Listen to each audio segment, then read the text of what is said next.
We have just enabled the option to listen to this music.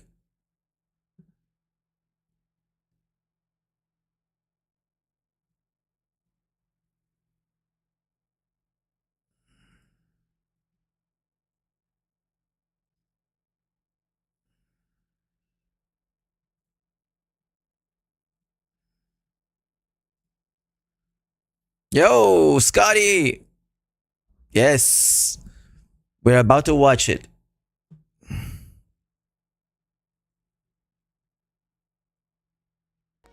Let's go. All right.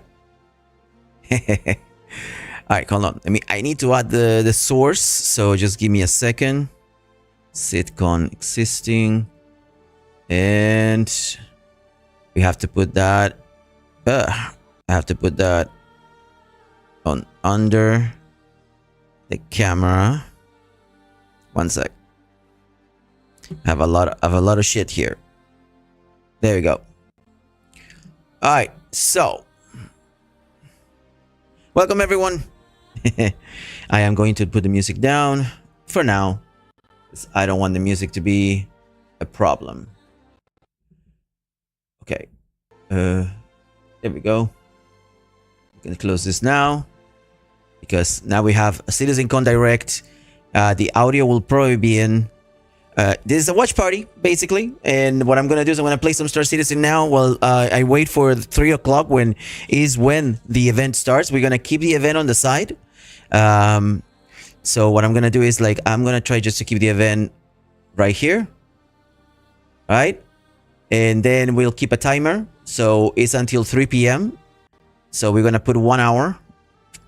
It's 2:15. So I guess it's going to be about 45 minutes. So All right, and we're gonna start that.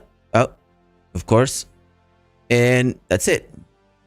We got ourselves 45 minutes to play, to do something while we wait for CitizenCon, and then I'll make the screen bigger. We'll all get in. I need to move the CSRF logo. Let me just take care of that. Okay. A little bit bigger for that, right? What do you guys think? A little bit bigger. Let's make it about a quarter while we wait. Okay? And then if it interrupts our gameplay, well, it does. So, I'm gonna be also on Discord. So Discord is open if you guys want to join, and we can watch the party together. We can talk about the new improvements of CitizenCon. I have plenty of drinks with me. Just finishing my morning coffee still, because I like to drink a lot of coffee, as you can tell. And we will watch the stream. When the time comes, I will address in front, and I'll try to move that screen to my side so I can watch it too.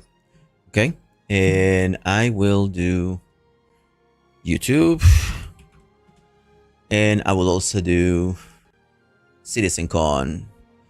Oh, my stream is live. Look at that. Okay, cool. That's beautiful. And then we'll watch this party together, man. I really cannot wait.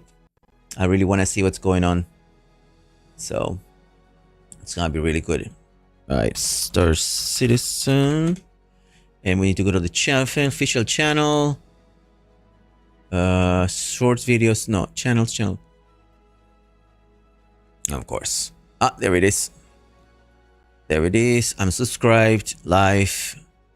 And they have the event live react. I just want the official one. So, no, this is auto generated by YouTube, so just need the official Star Citizen channel. Let me see if I can find it with all this noise here. Everybody's watching. Everybody's watching. And their mothers. And their friends. Yes. But can you argue with me while we do it? I need to find the channel.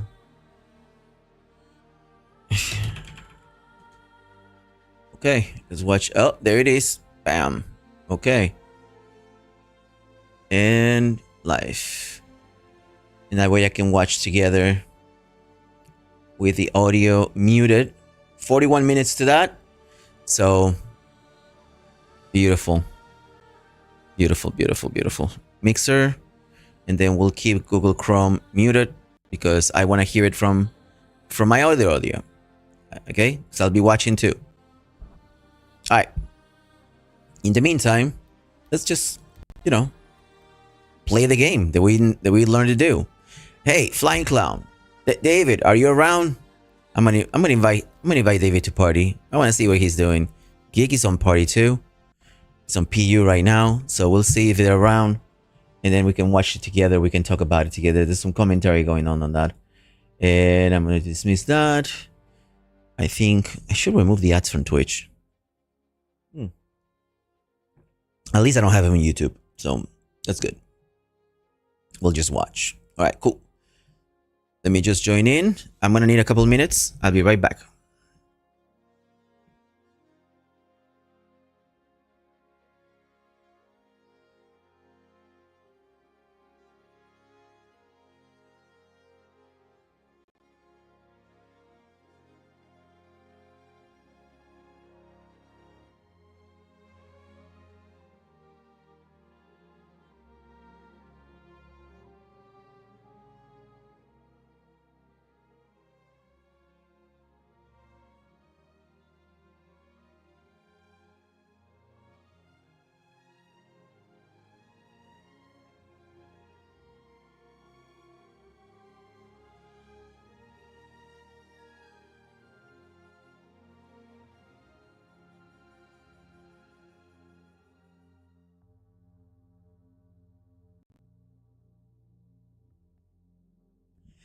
Again, if you want to join Discord, you can. We're going to start playing in about 45 minutes. I mean, we're probably never going to leave Everus Harbor at 45 minutes. But yeah, we are on the time. So it's about 40 minutes until CitizenCon. Actually, let's make that 30 so we can make it time. Let's make that 30. And then redo, and we're good to go. Okay?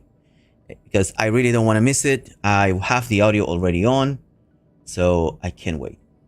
All right, let's move. And systems, good. I don't even know if I have clothes in. Let me see.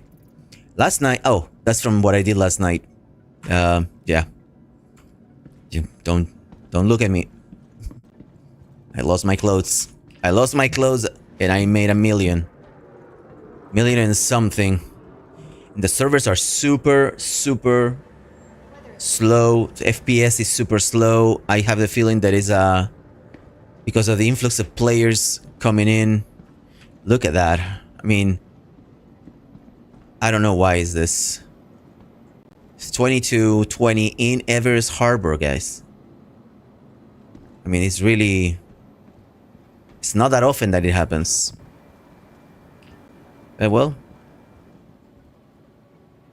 Alright, Cargo Center. Galleria.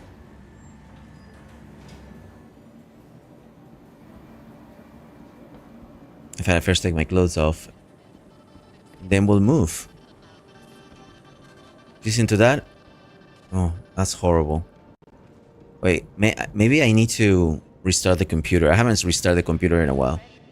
Might as well. Might as well just do it. In the meantime, we're gonna keep Citizen Cone full screen. But we do that. Just wait. Just wait for the event. It's gonna be fantastic. Okay. That. And yep. Yes. Screens. And then restart. Okay. Now I gotta restart the desktop, the gaming machine, and see if that works. In any case, what's good here is Citizen Console. So right now, no music. Whoa. Whoa, whoa, whoa. What happened? Okay. Oh. Crap. I was restarting my machine. I cannot continue recording this stream. So just give me a second while the computer realizes what I just did. Yep, I'm back. Lost a few frames there. That's because my recording device went to crap. Let's see. Do I have a recording thing here? This computer we have. Yeah. It's only 232 gigs. Yeah, but that can get me Citizen Con. Alright.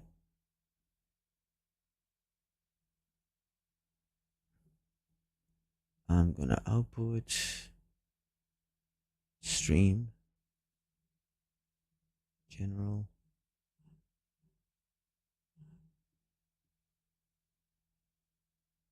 video output recording. There you go. I cannot change it. Okay. That's how we'll keep it. All right, the computer's starting. Hopefully our recording device will come back. The one I took forcefully. I'm gonna open. Ooh. Cheers, guys.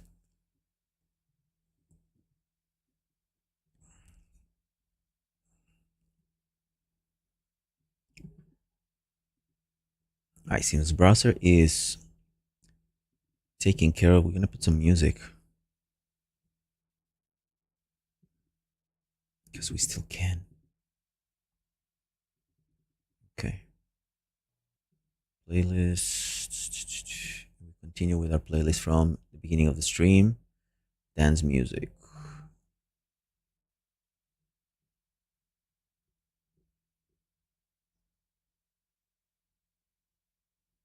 There you go. 25 minutes for Citizen Con. No, 35. Okay.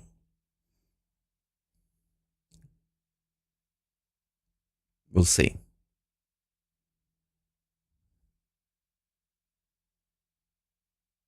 I'll be right back, guys.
All right, guys, just came back. There's a brand new launcher. So if you need to, there's a brand new launcher that just got released, like literally just now. So just in case, version 2.9.2, it's now out with the fixes to the problem.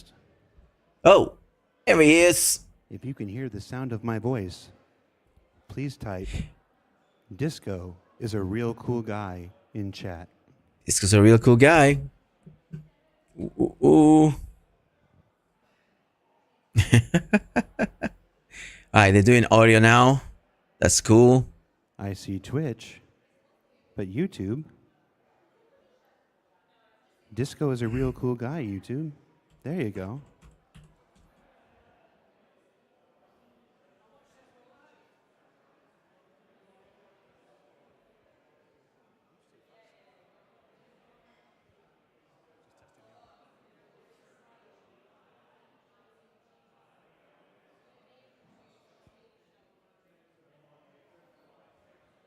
Kenzo says Disco is not a cool guy.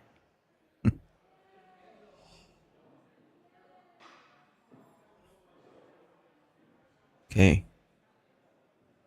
Putting that in a full screen for us. All right, we're going to start our third down in about 2 minutes.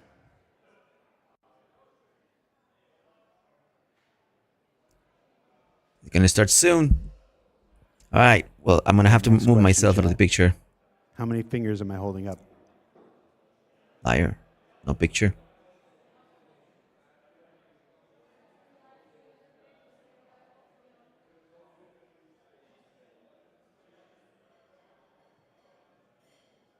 All right. Back to recording.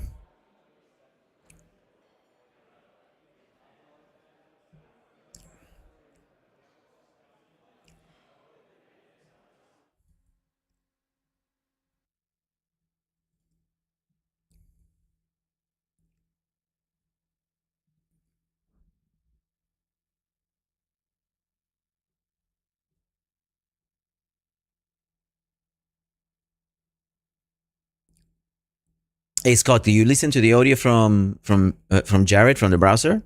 Did you hear it?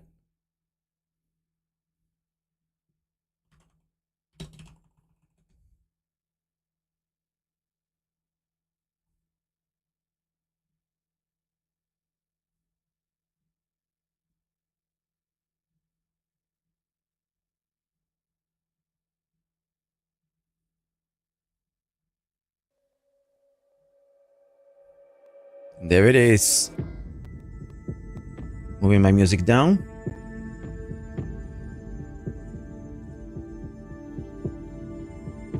No more music. This is it, guys. This is it.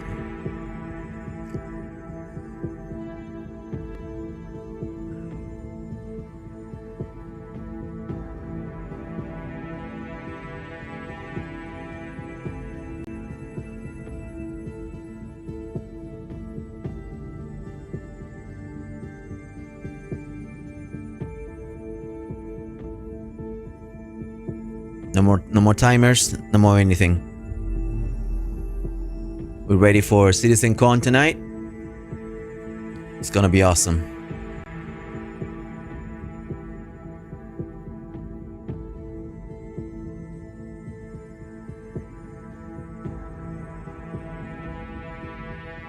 Yeah, are you listening to the music right now? Can you hear the music that I'm putting from CitizenCon? Because I want to make sure that the audio is coming through.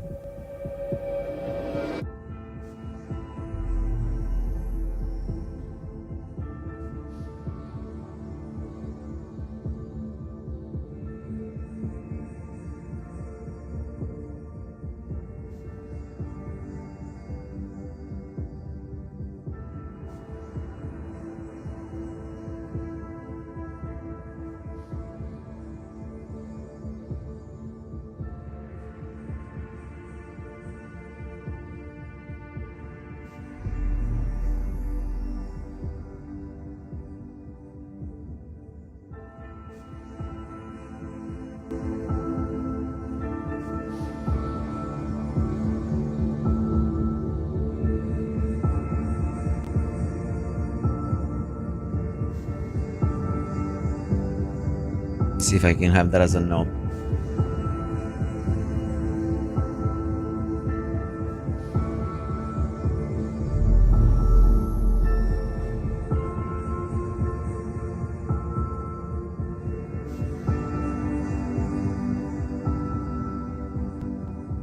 There you go. Behold, the copium. Don't particularly prize for intelligence. What it I'm gonna move to myself. It makes up for by being incredibly well horny. A commodity highly sought after by hunters and poachers alike.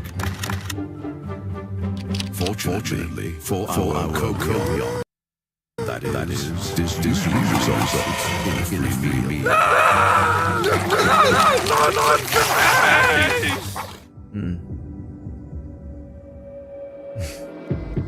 Yeah, for some reason I'm not getting the full screen. I think it's because of the chat.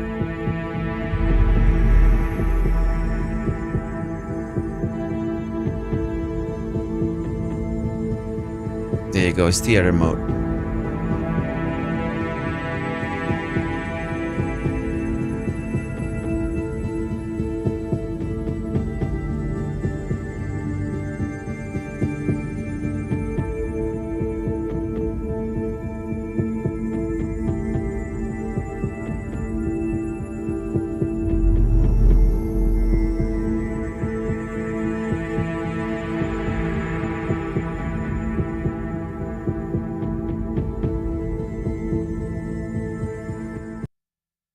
Yeah, looks good.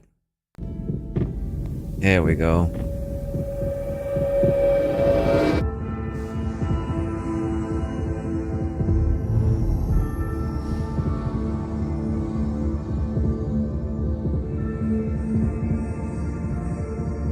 Beautiful.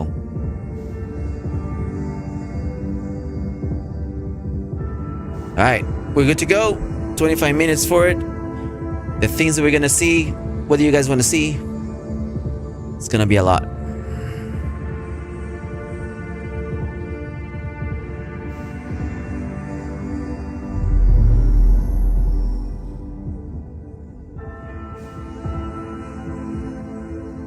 All right. Can't wait for CitizenCon to start.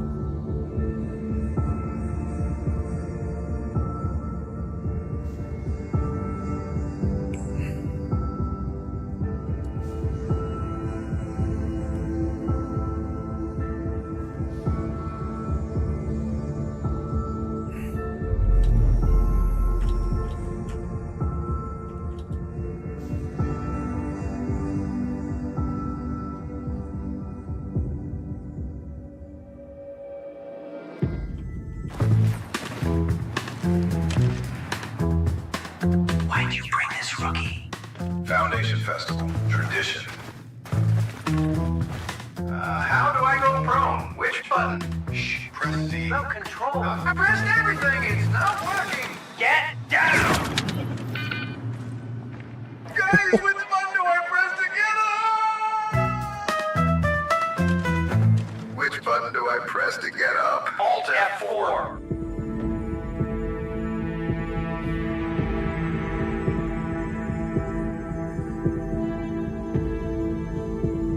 So those are videos from the community. It's pretty cool.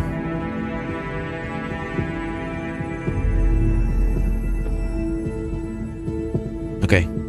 Microphone is good? Yep. Elgato is good? Yep.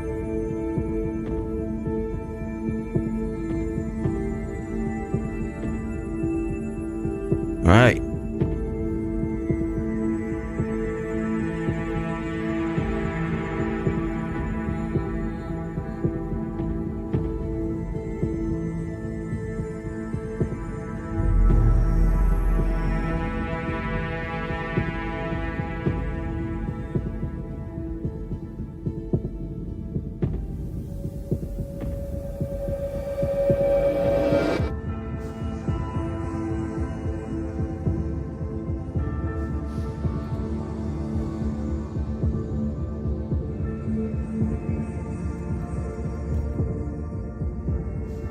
Here we go.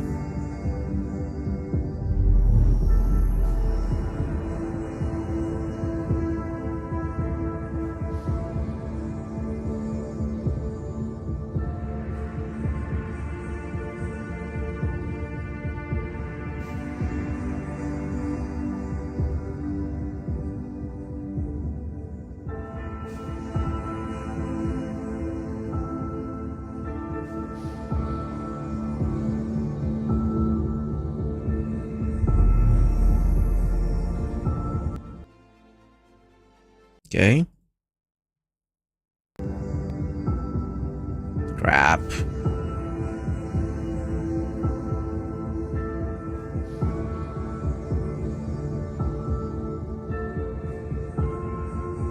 There we go.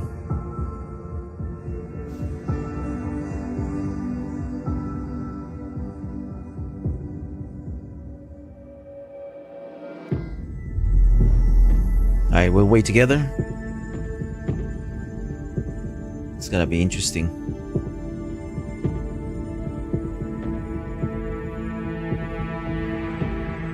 Meet Steve. It's his first day on the job after passing his Atlas Operator certification. This is Edwards. After 36 years of a successful cargo foreman career, he's ready to retire. And this is Bob, your everyday hauler. Bob doesn't give a shit. Bob is too busy reading a funny post online.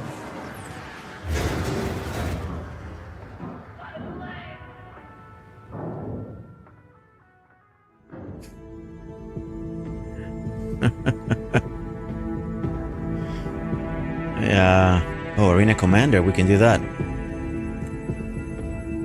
Yes. Battle Royale.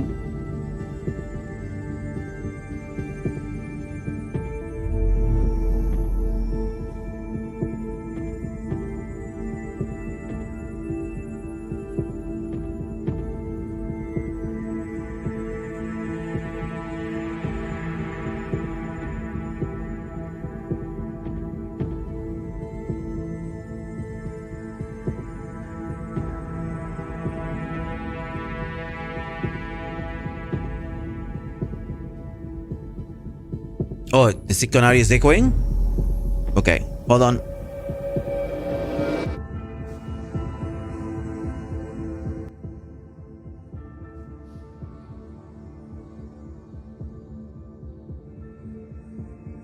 How about now?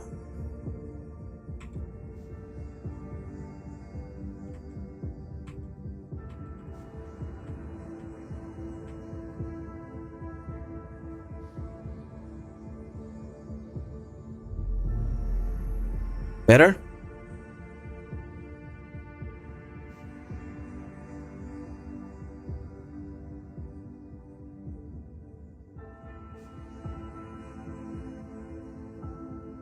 Let me know, Scotty. If it's double now, that'll be weird.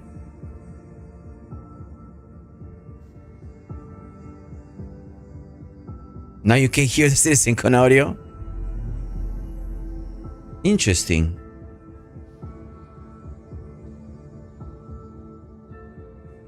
Let me... It's from system, so... Can you hear it now?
Can you hear it? Is it coming out? All good now. Beautiful. Thank you, Scotty. As always. Somebody has to. Yeah, because I don't know.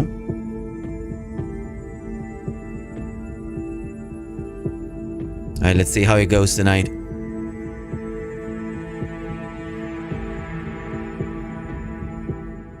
I'm gonna lower it just a tad while we wait for the event. Put it on 75. And this Vandul. Oh. Alright, let me see my vehicle loadout. Cooler.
Hi there, I'm Scooter Lee Scooter from the beautiful Brio's Breaker Yard on Damer. Now, some people think Brio's is still a rough and tumble kind of place, but that just ain't true, Bo. Brio's is a safe environment with fun for the whole family. And we don't just sell gently used spaceships, we also do ship repairs, ship detail, and ship paints, and even weapon swaps. So when you need your next ship upgrade, you come on down and you tell Scooter sent you. Y'all have a good evening. Ah, those are good ones. Okay.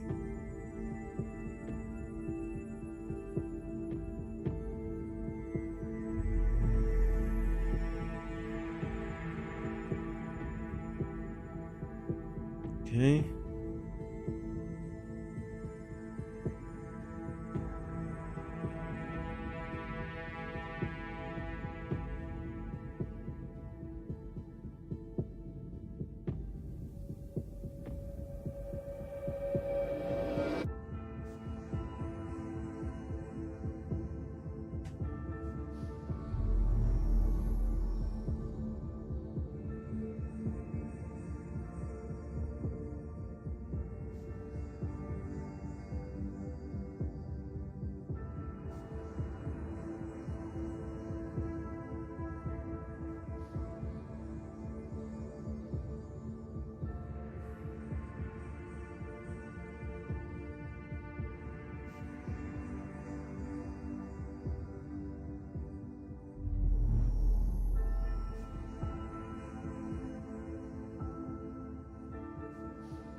Wow.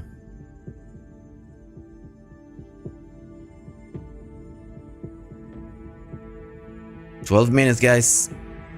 It's happening."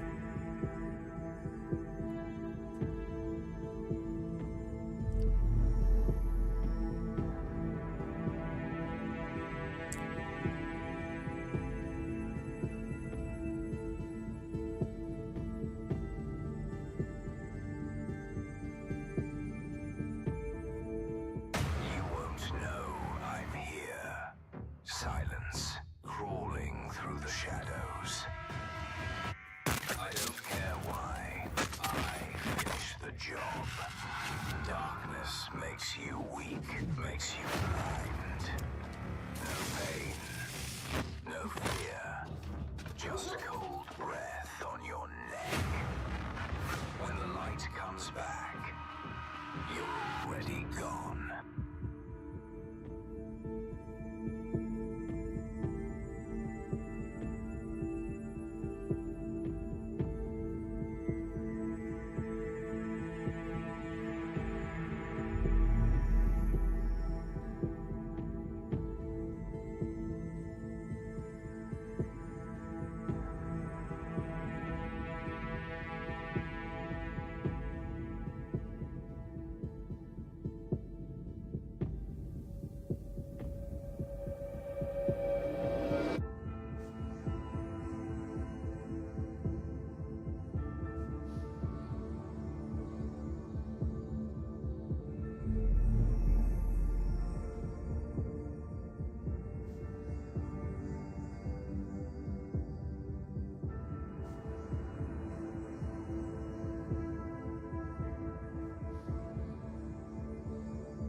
Ten more minutes. All right. Say after CIG made that goofy Apollo vid and made that armor look cute, I've never looked at it the same. In a good way or in a bad way, bro? Good way or bad way, you know? I want to know.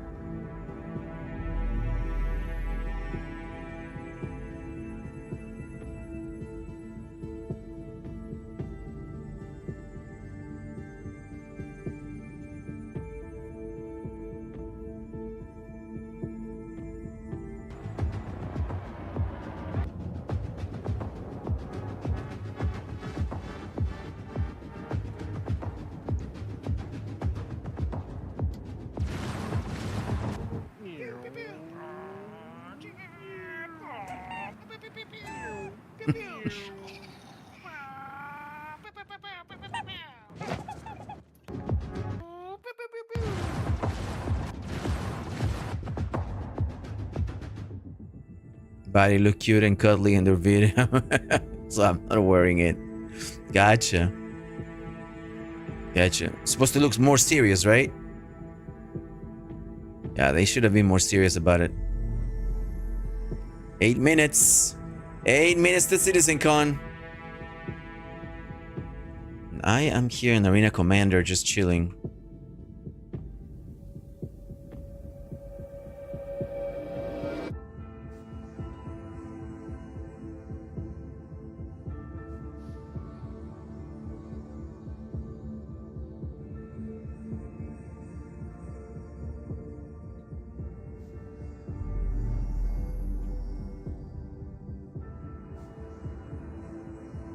Nobody's playing. Nobody's playing. Yo, Get, but I took your invite, but it expired. Ah, yeah. It's okay, bro. I'm not in game. We're gonna be watching CitizenCon in the next 7 minutes. 8 minutes until Squadron 42. I don't think there's gonna be any Squadron 42, but we'll never know. We'll never know. It's gonna be interesting.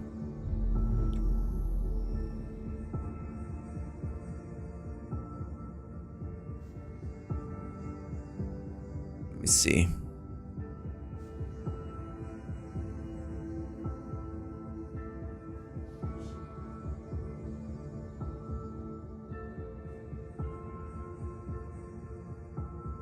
Here we go.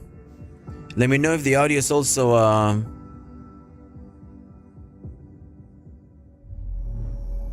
if the audio is also doubled, okay? If it's echoed. There's no Squadron 42 news. Jared already said, yep. Dude, JK, maybe there is a Squadron 42. Maybe they just like, you know, just putting us on the side. I mean, who the fuck knows, man? Yo, Olinka! Hey, I've really been enjoying your streams. Disco, you're cool. That my username is Akani321. That's a great one. Thank you for following. Appreciate that. At least I got a follow, right? The bot followed me. I'm glad. Thank you, Olinka. Audio good so far. Thank you, Scotty. You're my audio technician today. We don't know. We don't know what they're gonna announce, so I'm gonna be very silent. Oh.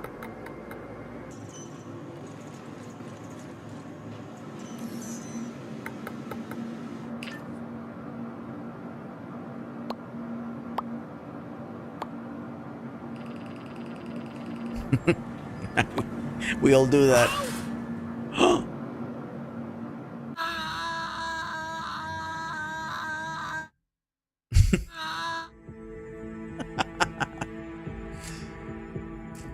That's a good one. That was a good one.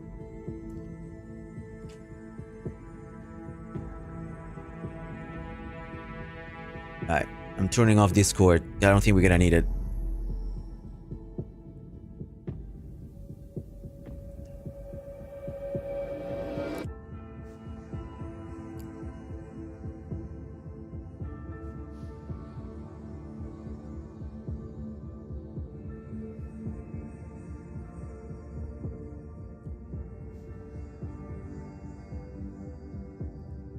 How is the image? Is the image clear enough? What are we seeing? Let me see.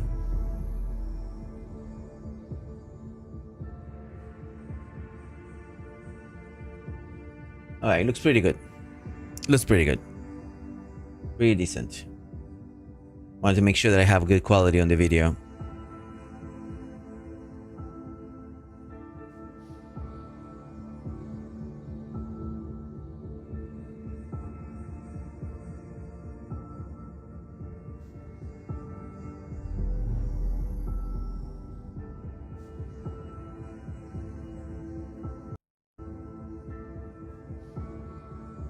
There we go. Make it the highest possible.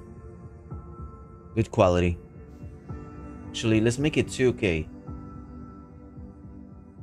Because that's the quality of the monitor where I'm currently streaming at. I want to be as clear as possible. There we go.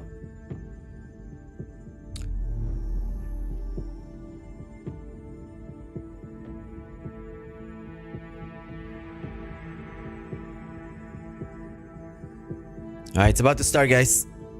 3 minutes. If you have any questions, what are you expecting to see? What vehicles? What gameplay? What feature? Engineering? Do you think engineering is gonna be on? Alright, just tell your friends, come watch.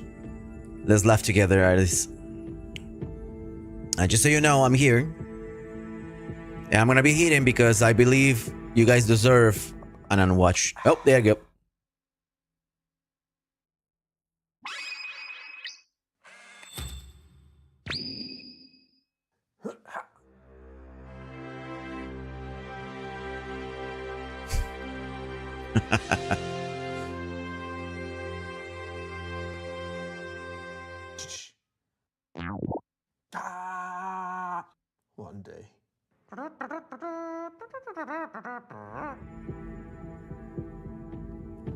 God, I'm laughing.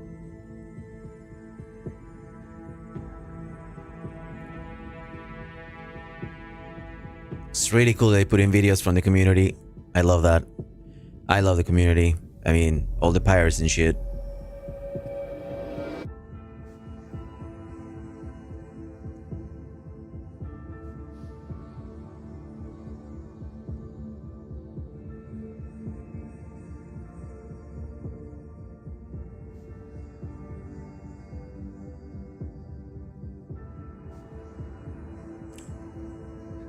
It's only 2 hours, guys, so we're gonna enjoy this. It's gonna be fast. And then we may have to rewatch a little bit just to see the best parts. Who knows? Who knows? All I know is nobody's playing. That's something I do know. But I'm not playing right now because they're ready to watch. I don't think anybody can watch and play at the same time. Well, people can multitask, I cannot. So, yeah. I am forever bound by my ADHD not to multitask. Only focus on one thing. Now it's CitizenCon.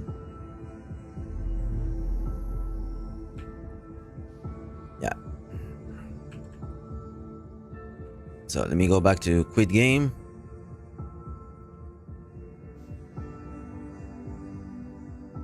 And just purely focus on this.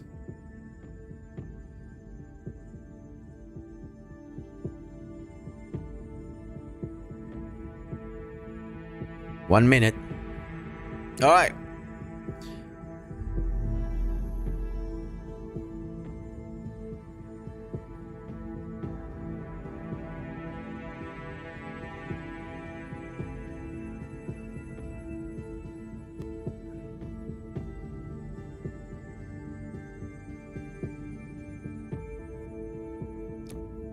I'm getting excited. I just don't want to show it. Super excited. Not showing it. 30 seconds. Alright, I'm not talking. CitizenCon starts now. No more words unless I think something's stupid, or I think a feature is cool, or I think they need to burp or fart. One of those. Okay? 20 seconds. This is my first stream share of CitizenCon. I watched the other one live, but I was not streaming, so enjoy, guys. Let's go. This year has marked a turning point in Star Citizen's history. We have finally moved past the question of whether we can build an architecture to deliver a universe with incredible detail at massive scale, seamlessly, and where thousands of people can all play together.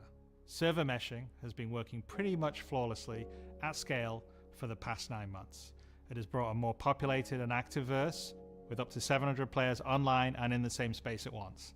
It's greatly increased server performance and delivered a much more responsive player experience. I couldn't be prouder of the team. They delivered something no other online game does presently. There may be other games out there that claim large player counts or even the ability to mesh, but none do it at our detail, scale, and seamlessness. Of course, there will be continued improvements to server meshing and to Star Engine, but having moved past this last big technological hurdle has allowed us to finally focus on quality of life and stability improvements, something that has long been overdue. We're about to deliver our 9th patch in 10 months, with content that has brought Star Citizen storytelling into new and exciting directions. We pushed more than 24 features and more than 2,000 bug fixes. And while there is still a long way to go, the game has gotten more stable, performant, and fun as a result. We see this in player metrics. More of you play every day. The daily average users is up 45% from last year, and your play time is up 15%. So more people venture out into the verse and stay there longer than ever before. And through all that, we've told the dual stories of the Frontier Fighters Assault on Pyro and the moral compromises being made to combat the regen crisis. Now, as those stories come to a rest for the time being, it's time to look forward to the next chapter of Star Citizen, where the instability in Pyro and the callous actions of some pave the way to new adventures, new locations, and new threats. Last year, we announced our next Star Citizen would be Nyx, home to the People's Alliance of Levski and bordering the Vandal threat. Today, we're proud to share that your adventures in Nyx begin not next year, but next month, when Star Citizen's 3rd system comes online in Alpha 4.4. 2 new systems in 1 year. That's only possible because of the tireless work of our development teams, server meshing accelerating what's possible, the support teams behind the scenes, and most importantly, all of you. Now, I do miss that we're not all together under one roof this year, but in many ways, we're more connected than ever. Across the globe, many of you are gathering at Nick's watch parties, confirmed. 9 of them with our Just good. developers in attendance, and countless others springing up in communities everywhere, and all happening simultaneously today. So even if we're separated by oceans and continents, we're bound together by the same passion for space, for discovery, and for this incredible universe we're building together. Whether you're at home or alongside your crew at a watch party, grab a drink, sit back, and let us take you inside our up-and-coming plans for the next year of Star Citizen. Let's go.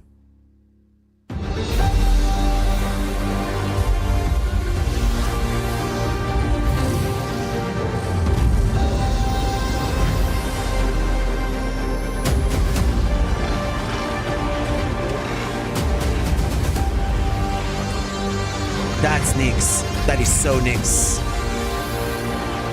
That's Delamar. Ooh. Yes. It's all about Nyx now.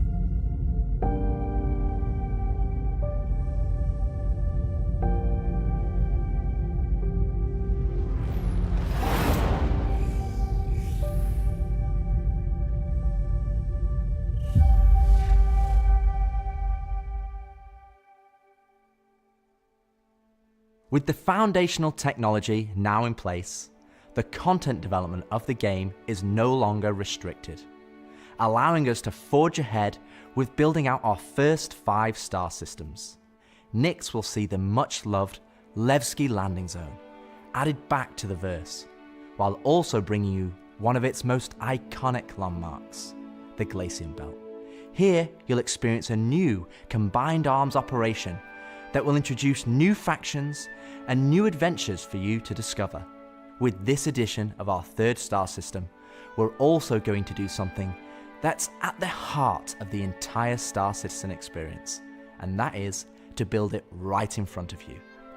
As we have done this year, with the addition of several major locations, such as the Hathor facility or the Lazarus complex, we will continue to unveil new Nyx content throughout the year. It's a slightly different approach to how we deliver Pyro, but we feel this gets the content into your hands sooner and shows our intent as we continue our march towards 1.0. I'm so incredibly proud of the work our teams have done and are continuing to do, and we're excited to have you on this next step of our journey. And as with any journey in Star Citizen, that begins with a little story.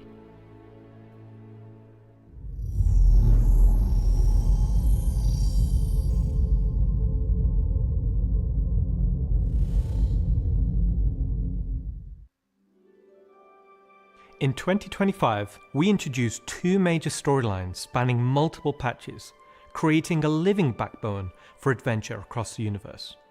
The first was Pyro Must Burn. It connected Stanton to Pyro and introduced the Frontier Fighters, who are relentless, brutal, and determined to wipe out any threats that cross them. And with this month's release, you'll now take part in the conclusion to that storyline. The second was Science Run Amok, with the Regen Crisis throwing the Empire into chaos, and you all jumping in to help the various corporations respond. Through that journey, we pulled back the curtain on ASD and its shady practices, uncovering long-forgotten Onyx facilities, and met new characters like Dr. Logan Yorit and Detective Arkham Mella of the Hokro Agency. And just like the Pyro Must Burn storyline carried us into a new system, Science Run Amok is now setting the stage for Nyx, the next step in the larger story we're telling on the road to 1.0. As this new chapter of Star Citizen begins, let's hear from just a few of the team members working to bring this next era of our universe to life.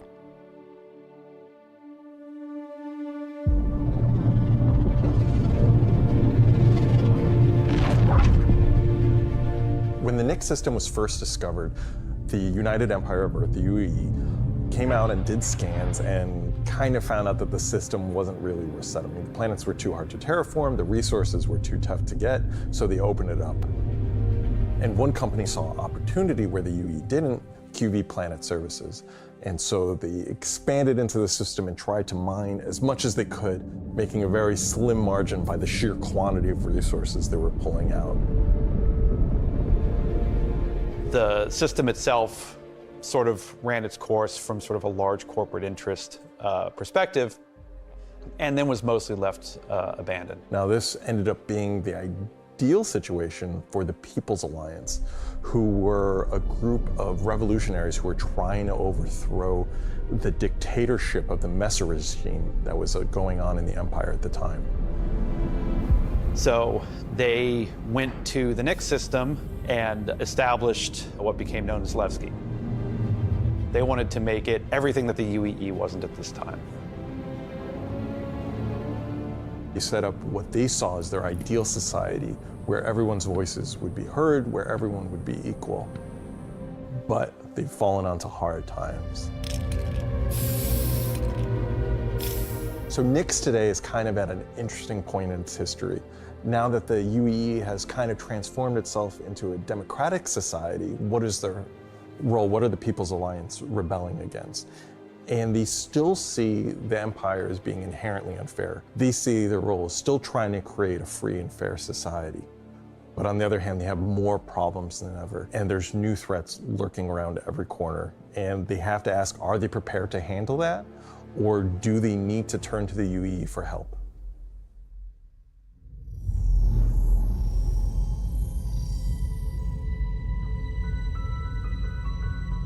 Making a star system is, you approach it from kind of two angles in a weird way. What is this system bringing to the gallery? How does this new system plug into it, and what does it bring to the table from a sort of a flavor experience? We want to make sure that whatever it's bringing to the company is unique and has some flair to it. So the Nix system is a remote system where people want to go and live free outside of the pressure and influence of the UEE. It's a remote and rugged system with a lot of hostility coming from the ever-present threat of Vanduul. It's kind of like a frontier-esque thing. It's not lawless like Pyro, it's just kind of out there. Pyro's more like a Mad Max wasteland, and Nix is more like Silverado or like Deadwood, right? It's kind of like a smaller scope. The emptiness and the loneliness is the defining factor. You're still going to find gangs, you're still going to find hostile presences, but it's where people go if they want to live off the grid. The People's Alliance is the main peacekeeping force in Nix. They were You're going to find everything in there. With the It's direction going to be an industrial the empire place. was going under the Messers. They got out. They said, we're just going to start from scratch, build our own society, but build it the way that we think it needs to be built. They're not perfect. They're just people, but they're doing their best. They want to help keep Nix safe and make it prosper. They are trying to do the best that they can, but are faced with the realities of dealing with people, which is tricky. Yep, that's pretty much it. The Pyrostar is quite a warm star. Stanton star is quite neutral. And the Nix is a little bit cooler. Wow.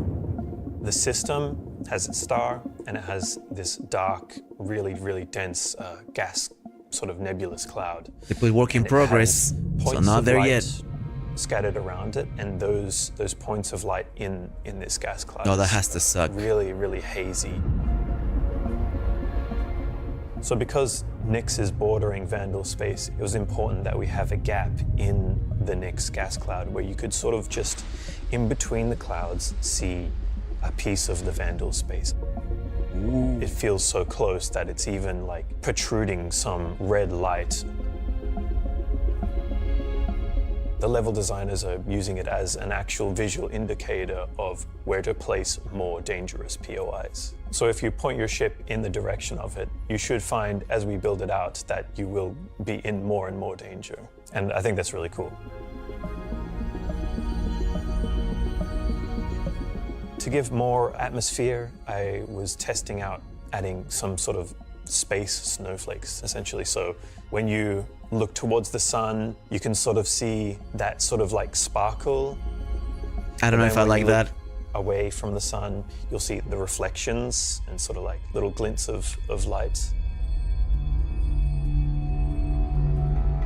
Yeah, that looks better. For the jump points in Nyx, we'll have 2 on this release. We'll have 1 from Pyro to Nyx and 1 from Stanton to Nyx. It should be going from Nyx to Castra, but we're essentially bypassing Castra temporarily.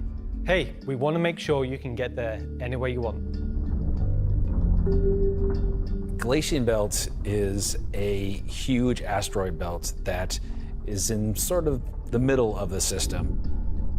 Glacian Belt is a combination of a bunch of technologies that we already had. The asteroid fields we use for planetary rings and the gas clouds, and it's combining them to make something completely new that we've just not seen before. It's full of resources that are still left unharvested because it's kind of a tricky spot for mining. It's not the easiest place to go, but that means that there's still a lot of opportunity for independent miners to go out there. So the rocks in Nyx are a bit more sharp, like sorts of like icy look, rocky, cliff-like, very different from those in the Pyro and the Stanton. One of the big differences too is all of that extra added movement that just adds a little bit of extra flair. It's also a good hiding spot for people who are trying to elude capture, maybe set up ambushes, that type of stuff. Always feel way more interesting flying in those spaces than just, you know, through empty void. And as we build out the Glacian Belt over the next year, lots of places to put new content. Delamar is a very large asteroid in the Glacian Belt that QV Planet Services had built a mining base on that got taken over by the People's Alliance and renamed Levski.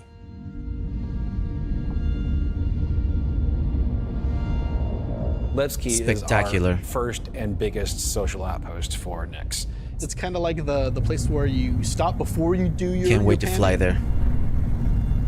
So it's kind of a San Francisco before you go out to the gold rush. It's going to be the central hub for trade and hauling and industrial, all of the for commerce sure. within Nyx, Yep. and also from Nyx to other systems. But it does have a CD underlayer to it. Over the years, you're sort of improving the generation method of those asteroids to culminate towards this specific point to make large, explorable location. Some players have been to Levski before because he used to be released and When then you they fly removed it. towards the Levski, you see this huge gas ring around it, scattered small, mid-sized pieces of the asteroids. Well, Levski's immediately apparently unique by the fact that it's a facility clamped onto the side of an asteroid. The breathtaking views of looking into the belt instantly gives it a unique charm and flavor. As you approach, you'll initially see a very dramatic borehole that goes all the way through the asteroid. You'll also see, growing out from there and alongside Levski, there will be landing pads along what I'd call the spine. Lots of industrial pipes and transport systems to bring out the refined mining materials when it was a mining station. Before we were using an actual planet, so we had all of the space available to place all of these structures. But now it kind of meant that we had to create an asteroid which has the appropriate size to.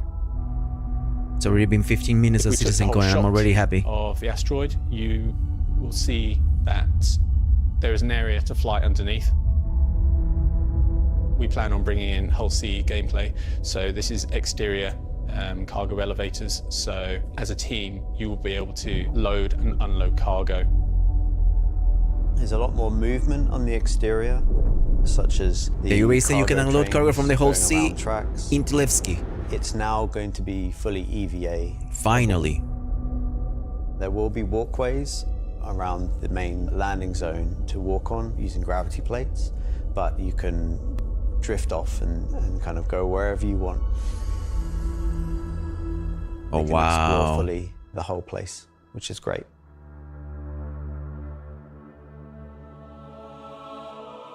Unlike the majority of anarchists living in Pyro, there are people here in Nyx that care.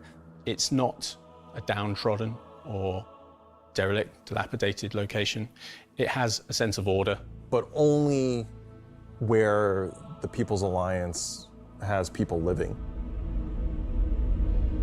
But we've had Levski before, and we've updated it quite substantially to be more in line with the newer features that have been put in since, but also visually, and there's been a lot of quality of life fixes that we've wanted to add and bring up to like a good standard for a landing zone.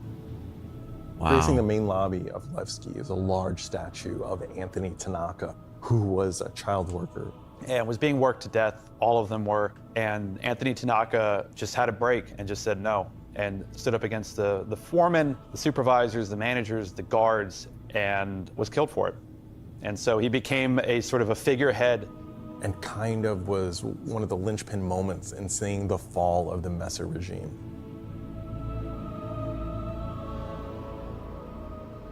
So if you take the elevator up to the top deck, you'll see the top you did? view and the cargo. It's gonna be area really as cool. well. I agree, So man. you can go I through agree. The cargo shop. It's gonna be You've got amazing. your normal kind of cargo needs. Also, a lot of industrial You'll play. have ability to You know, trade. a lot of cargo hauling. It's gonna be fat. It's gonna be And so buy badass. your I bet the track best beam and contracts other are gonna be in gear. Levski.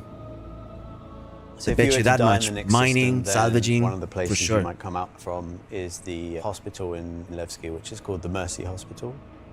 So Mercy That's Hospital is just appropriate. basically, it's a local med station for all the residents of Levski, anybody traveling through the system. Again, they're trying to provide as good medical help for people as they can. When you arrive at the HAB's location, you'll be presented with a lobby, elevator bank, and then you will take that transit to the HAB room. So within that room will be pods. And that's where the original miners would have lived. They're not the nicest, and they're a bit messy, but they're a home for people in Levski. If you head down to the lower view deck, you'll go through into the Grand Barter, which is your main social and commercial area of Levski. This is where you will see market sellers selling their wares. There Wow. will be stalls, there will be kind of more embedded shops. And that includes things like Corderies, which is your armor shop, and also Conscientious Objects, which is for weapons. There's also one of my favorite places, Cafe Musée, which is where you can go down into some of the more rocky depths and grab yourself a drink, and you never know who you meet down there. If you explore a bit more around the Grand Barter, there's other routes around and little side passages. There's another shop that's away from that area called Teachers. Teach's Ship Shop is basically where you would go if you were looking to pick up a used ship, buy some ship parts, fix up your old ship, find some new stuff, sell some scrap. We've closed up Dumpers Depot for Levski, and everything that used to be sold there will now be sold at Teachers. Another new area, as well as the cargo shop that we've added, They is closed the Dumpers Depot to refinery where? deck for Levski. That's where you can take your processed goods, not just from Levski, but from the rest of the Nix system, and refine and sell those goods there. As a lot of the content in the next coming releases for Nix is going to be mining related. So it's super important that Levski is a really nice hub for mining type of gameplay. So we're really happy to bring Levski back into the game. It's been gone for quite a few years now. I think it really provided a unique environment of it's run down, but the people who live there love it and are working their hardest to make it a great place to live.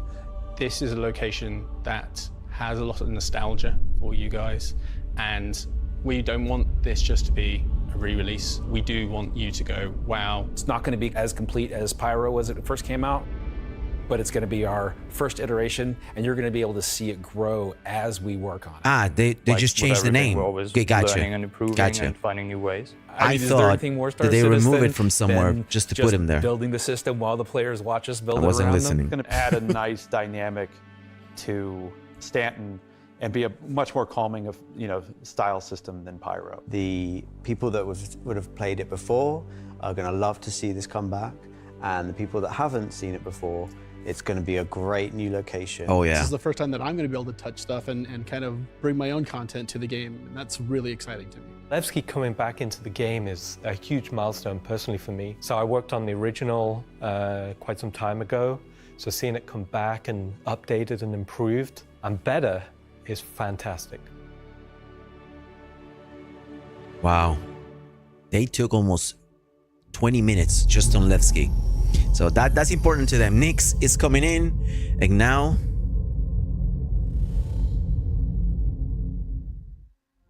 so we've talked about Levski, we've talked about the Glacian Belt, but you're probably asking yourself, what's the new gameplay activity we're going to be doing? So let's find out.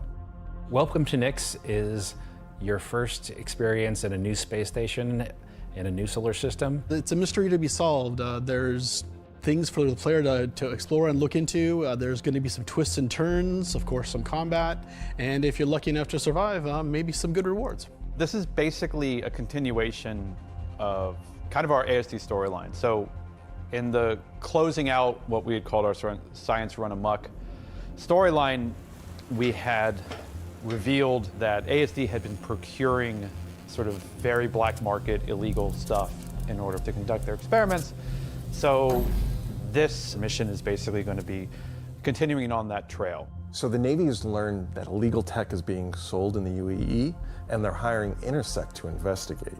Intersect Defense Solutions is the leading military defense contractor in the UAE. So the Navy contracts with them a lot for doing various You saw a size 4? military That was a size 4 on a Hornet. They want to handle themselves. We didn't Be ready want for that. players to be working directly for the Navy. The Navy just doesn't call up random citizens and ask like, hey, if you're free, can you fly a helicopter? I guess as a player, when you can think about like, oh, where am I going to be doing missions that are capital ship battles or large fleet scale stuff or military operations, that's all going to come from Intersect Defense Solutions. Ooh. Intersect have discovered the source of the illegal tech is in the Nyx system and an old abandoned QV Planet Services logistics station that's come back online. So they want the players to figure out what's going on.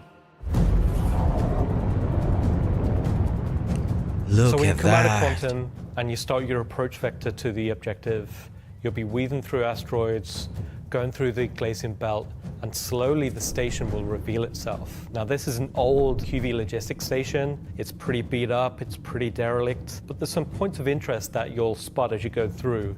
So the station itself shares design cues from old Pan Am stations found in Pyro. This architectural design found its way over to the Nyx system as the system was being established. But you'll also see some additional design cues that QV Planetary Services were adding, so it's a nice transition architectural point. It's fairly skeletal in design. You'll see logistics yards and cargo yards, but also facilities pinned inside the asteroid, creating this network of facilities. You'll notice there's a Polaris near the main hub. It's not a normal Polaris. It's damaged, it's broken. It's not a standard corporate Polaris. So at this point, you should be asking yourself, who does this belong to? Away from the Polaris, you'll see struts leading to asteroid bases. Now, these asteroid bases are locked, so you don't know exactly what's inside just yet. But all of this comes together to form the playground for the mission to take place. So not only is this facility unabandoned, but it's also under attack from a surprising but familiar foe.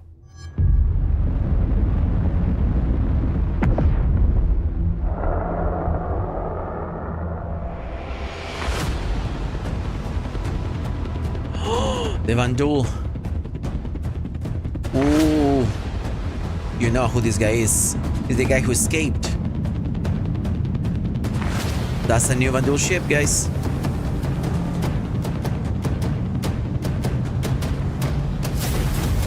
For the first time in the PU, the Vandal. The Vandul are out. Holy shit. So the Vandul are a nomadic, very, very, very violent spacefaring race. They've been striking out against outposts and such in the Nyx system. They don't really know what they want, don't know why they're doing it, but it seems like whoever's running the station is really pissed them off. Vandal raiding parties have been arriving in the system. and they're unaffiliated to any clan. There's small groups coming in and picking at them. But as time goes on, those raids are getting bigger and more frequent. There'll be the scythes that you're familiar with, glaives and blades that we all know and hate, and a new craft for the PU, the Vandal Stinger. The Vandal Stinger. Yep. We knew it was going to happen. Contacted by some civilians on arrival asking you for help. So at this point, you have a choice. You can either bug out, mission over, or join the fight.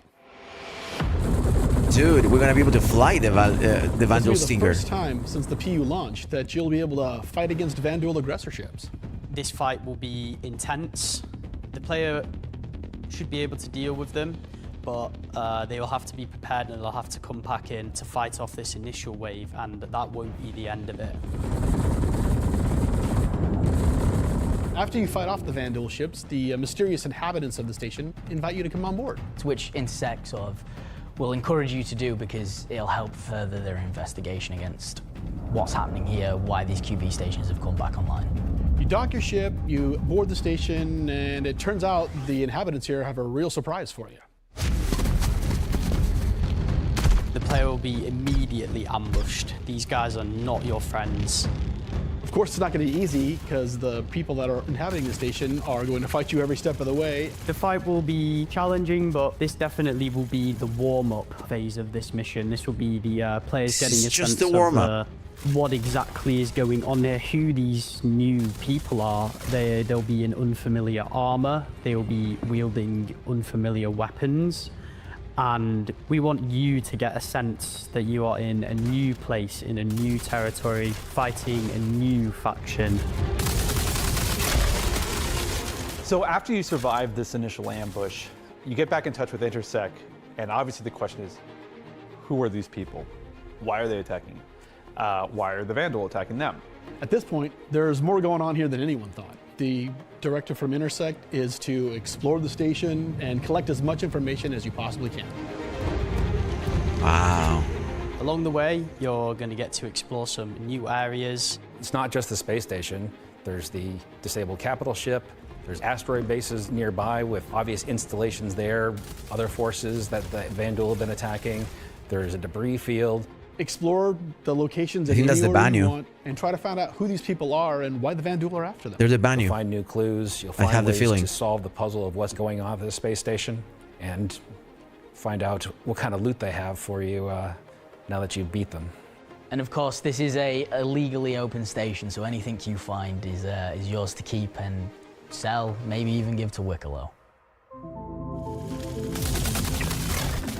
This isn't just a one-time event, this is a permanent sort of mission that we're going to be adding to the game. You can go back and repeat this mission and find ways to do it even better, even faster. There'll be a different story and different flavor. Obviously, we can't have the same thing happen every time. There'll be other missions that Intersect will offer to you based on the evidence that you found. Now you know the real story, and you can start digging and giving more information to Intersect along the way.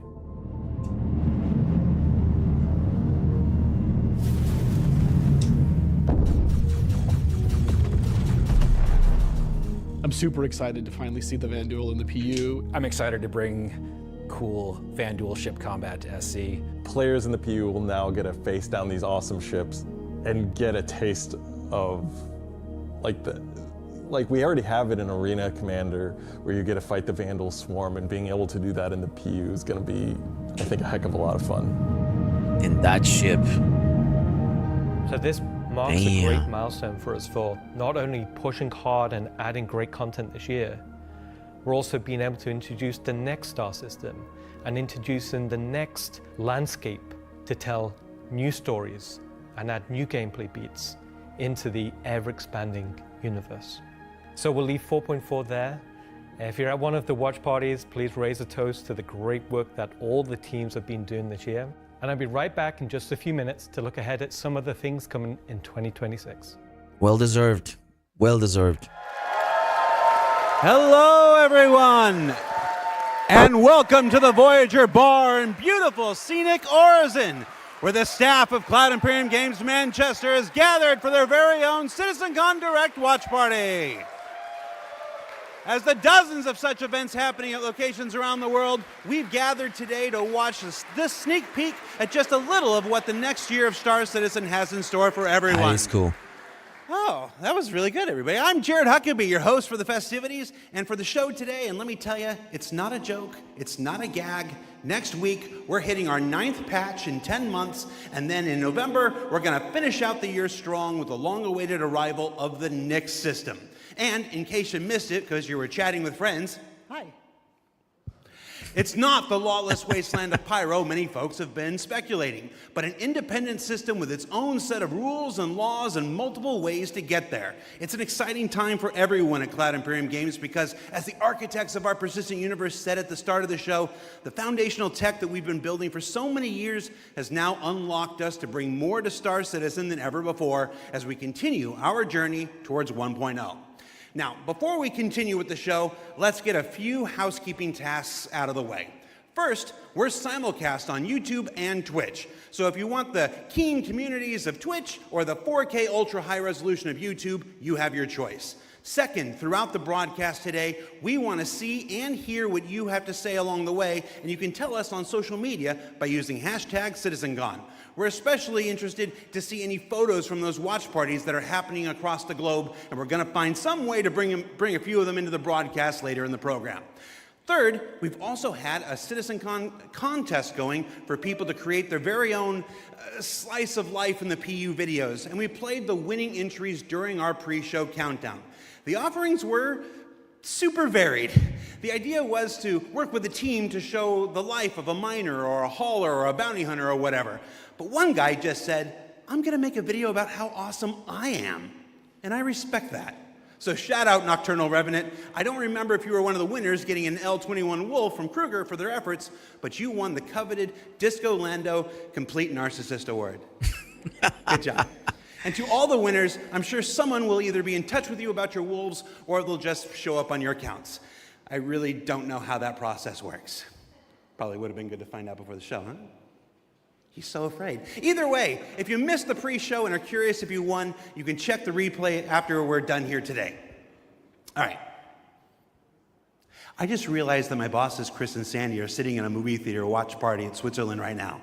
A completely captive audience. So real behind the scenes here. This is especially torturous for Chris right now because he's super excited about the next segment we've got coming up. Aren't you, Chris? And you're just sat there right now, forced to watch and listen to anything I say. Do either of you regret that decision so long ago?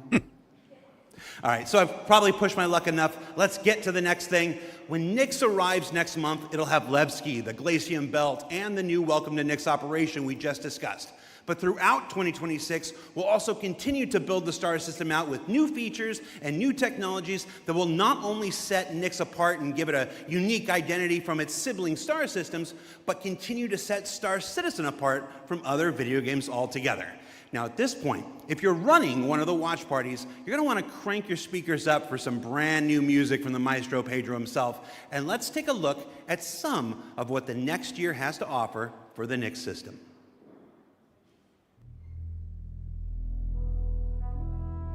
All right. Let's go. At Cloud Imperium Games, we believe art inspires the best technology. And through the development of that technology, it pushes us to create even better art. When Genesis comes to the persistent universe starting next year, it will change how you experience every world. And not just in the building of the new planets for the Nyx system. We will also go back through Stanton and Pyro and reimagine them through the lens of our technology. Previously, and more traditionally, we'd create slices of biomes, like deserts or forests. This approach moved us forwards and got us this far, but solving the scale was always tricky. And for Star Citizen, we like to do scale on another level.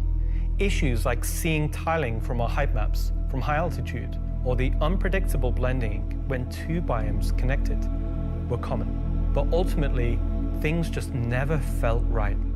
Our worlds were gorgeous, but to us, they still sometimes felt like interpretations. Now, this was a super hard problem, which we needed to solve at the scale Facade System requires.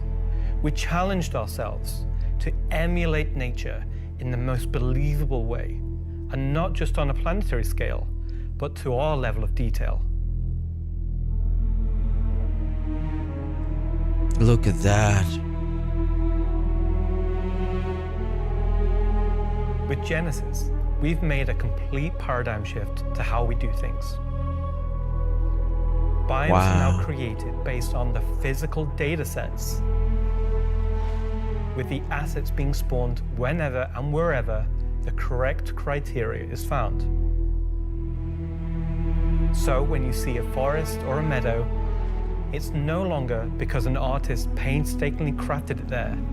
It's now because it simply wants to be there. It fits inside our rules.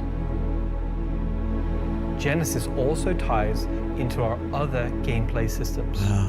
Our new planets are built from the information we create for our different datasets, like height maps, humidity, temperature, soil type, soil amounts, geology erosion data, to name but a few. This means you can now tell where to find valuable minerals as the geology looks like it would be suitable for it. Where scree piles exist. Oh, that's gonna make mining so good. And where rocks have broken off over time due to erosion. Of course, these new tools still give us the ability to direct the look and feel we want. The attention to detail from the tallest mountain to the smallest flower is still our core DNA. With Genesis, we can now keep that detail-orientated mindset as we focus on the quality, and it provides the quantity. Genesis provides our planets with the ultimate sense of exploration and adventure. My God, that Discovery music. in the purest emotional form. We want you to find that perfect place, with the planets providing an abundant resource to harvest. This is a major part of what exploration is for us. We want that feeling of finding a corner of the universe that you'll fall in love with, and where you want to settle down and build your home. Now I'm going to hand you over to Will to go deeper into what we have built that allows Genesis to realize our vision. As a reminder, some of the visuals you'll see will evolve and change as we continue our technological development and hone in on the final look for Nyx. Thanks, Ian. So, in case it's not already clear, Genesis is our name for a group of technologies that are improving our ability to build worlds, refining those that we've already created, and ultimately expanding our persistent universe to the scale and quality that we all expect. I work on Planet Tech, so let's talk about how that's continued to evolve since our presentation last year. And instead of just highlighting some really cool biomes that we can create, let's go ahead and show how all this work applies to the upcoming planets of Nyx. So there are 3 planets in Nyx. Nyx 3 is a gas giant, and I think it's blue. It's not ready it's yet. not going to surface. I It's don't really concept know. art. Nyx 2 is a yellow, toxic. It's got like this high pressure atmosphere, and it's like a very volatile planet with high risk reward gameplay. It's going to have some really interesting biomes for you to discover, but for now, just know it's going to be dangerous, because today we're going to focus on what we consider to be the hero planet of this system.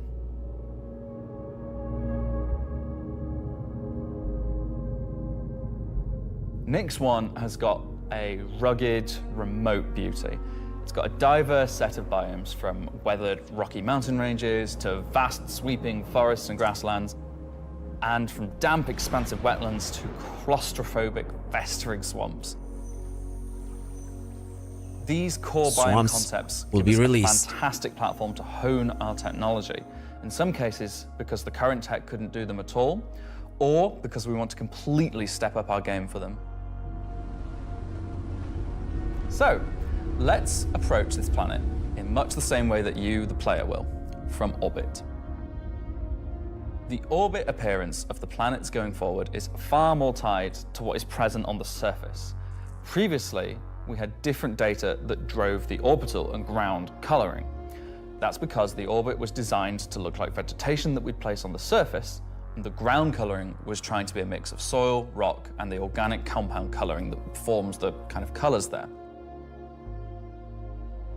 Now we author much more of the data in a unified way. When you look at Earth, you see blues and greens for ocean and vegetation, and brown or yellowy tones for sand and soil. We wanted to keep it as simple as that. The same set of textures and data that define the color of the soil, sand, and rock on the ground are used to create the orbital look. We then assess the presence of vegetation and competition between different species on each part of the planet, and use that to blend in tones of green, including variations due to species health and the current season. This creates a far more complete image and allows you to identify features, geologies, and potential points of interest all the way from space. Let's go down to the surface and start with something closer to what you're used to, but in a whole new light.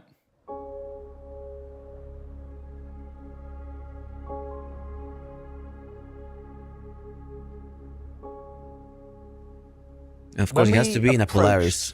The surface of the planet, we wanted to start by focusing on just the soil and rock. One of the things that was missing from our terrain previously was simply feature complexity. Looking at our contemporaries, we lacked detail at the ground scale. To combat this, we've added a new layer of data. That layer is called the medium tiles. These are intelligently placed on top of the existing 4-kilometer terrain tiles based on slope, soil type, and other erosion data. And these medium tiles don't just create height changes, they also bring in local erosion data both for soil and bedrock size values. And this gives us a whole new level of terrain detail, of scale, and allows us to create far more unique locations across the planet. So now that we've nailed the surface, let's have a look at adding some rocks.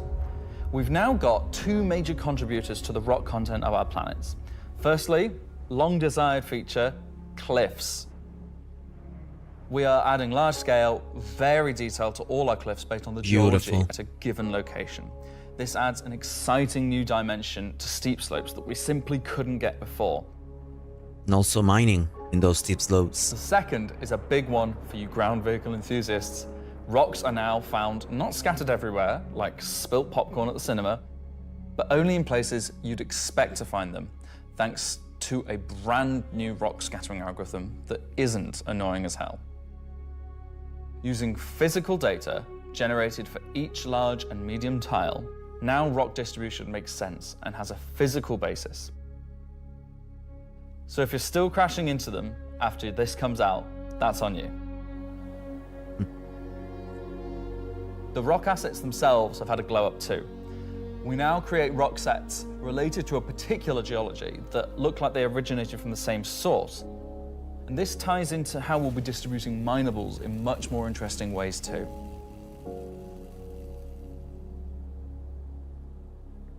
So now that our base terrain and rock scattering looks good, let's add some vegetations and explore some additional biomes.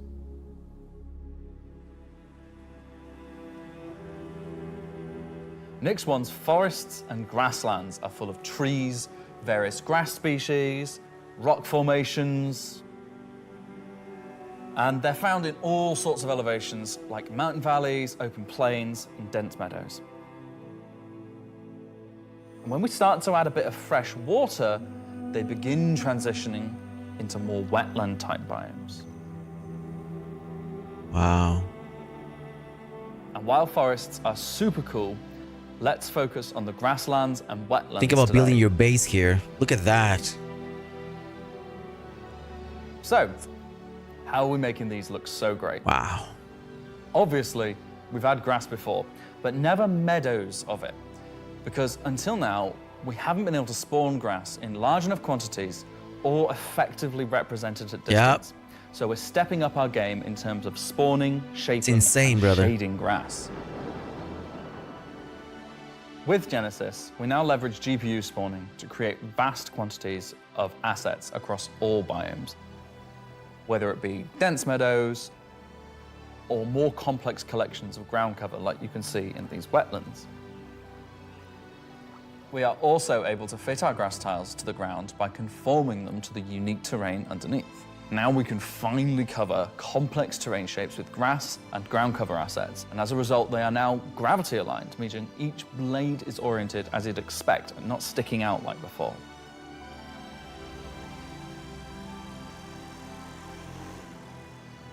Next, let's take a look at how we light our grass.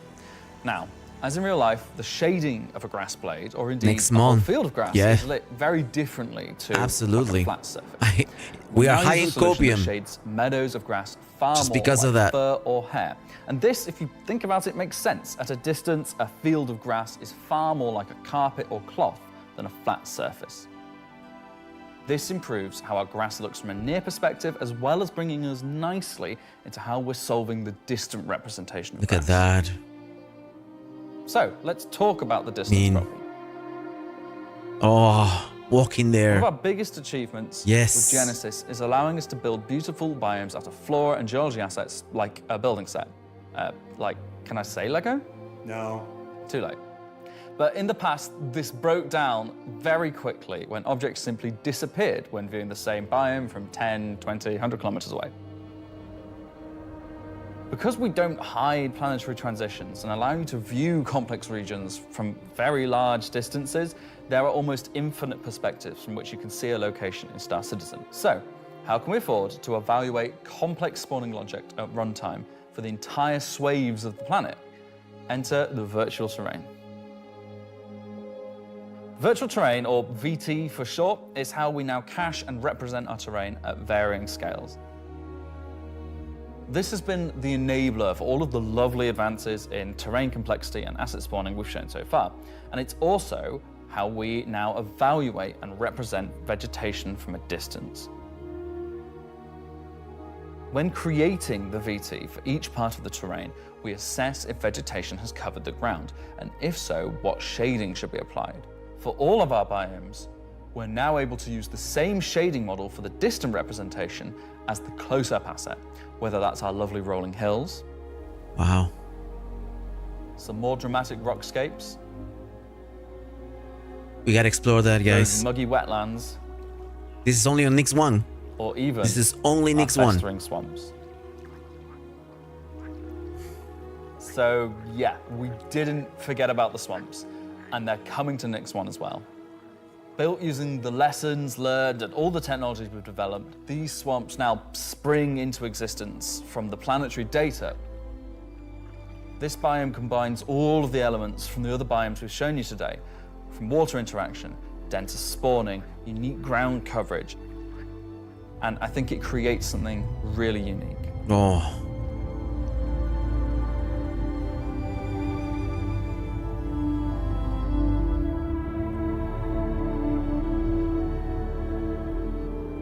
Absolutely yes. Absolutely yes. Anyway, that's our update on the Planet Tech portion of Genesis and how we're using it right now to sculpt the identity of Nix 1. And I hope you're as excited as we are to explore this and everything we haven't shared yet next year. That's because they have extra resources since they have only 3 planets and a small As you base. can see, Genesis is now inspiring everyone here to create planets of the quality and believability we've always strived for. A meeting of technology and art that I truly believe will set our worlds apart from anything we've done before. And with that said, let's move on to a little travel between systems, literally. Halsey gameplay, Nix. Up until Remember now, that. our mission system has been specific to the star system you're in, meaning a Stanton mission has to take place in the Stanton system, and a Pyro mission has to take place there.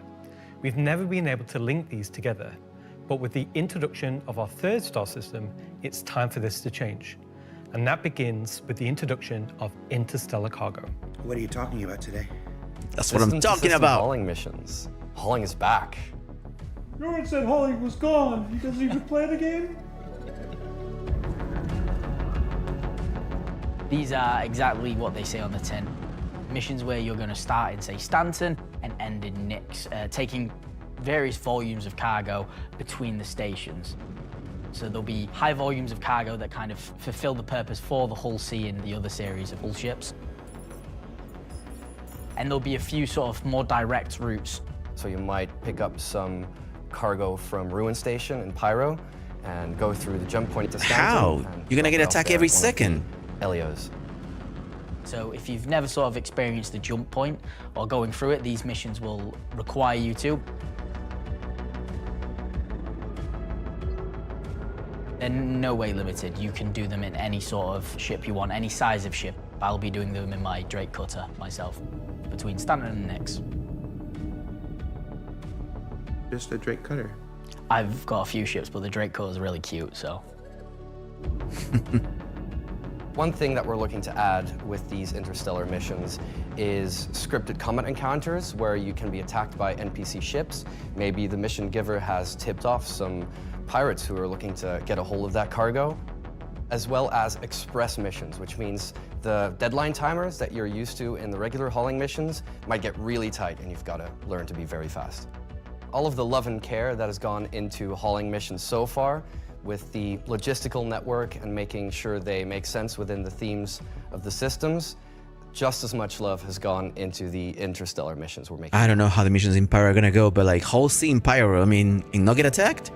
Better get good shields. At the start of the show, we said we was going to build out the Nyx system right in front of you after 4.4 launches next month, and why we want to keep as much of what we're doing behind closed doors so you can discover it for yourself, in-game and on your own. We still are excited to share with you a brief look at one of our up-and-coming locations we're calling Rockcracker. Concept, not coming yet. That cannot Okay, be so done in the patch. Rockcracker, Jared, is our internal name. Rockcracker is where you have to crack a rock. It's a big rock. You want more? So way out into the Keegar Belt, you'll find these old QV breaker stations.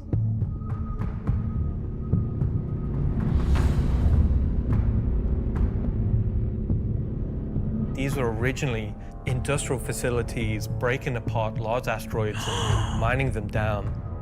But since they've been mothballed and been left abandoned. So you're going to have to find your way inside and thinking about how do we bring this facility back to life. It's not just about flipping the switch. As you bring these stations back to life, you'll be lighting the beacon and calling attention to these long forgotten places. One of the main features is the laser head, which will require certain things to get working. It's up to you and your friends to find how to get in. It's another Hathor. There'll be a variety of options. Whether you're discovering the bowels of the station and mining your way through long-forgotten tunnels, or you're going through the main laser entrance. Now, as you're traversing through the facility, you'll find the old engine room. Now, there may be ways to bring the facility back to life, kickstart the engines, and bring power to different parts of the facility. Maybe eventually bringing the laser back online and cracking some rocks. We're about to go into 1 hour. The secondary gameplay loop 4 minutes to 4. FPS combat. You're not there by yourself. There may be squatters and outlaws in these stations trying to stop you from what you want to do.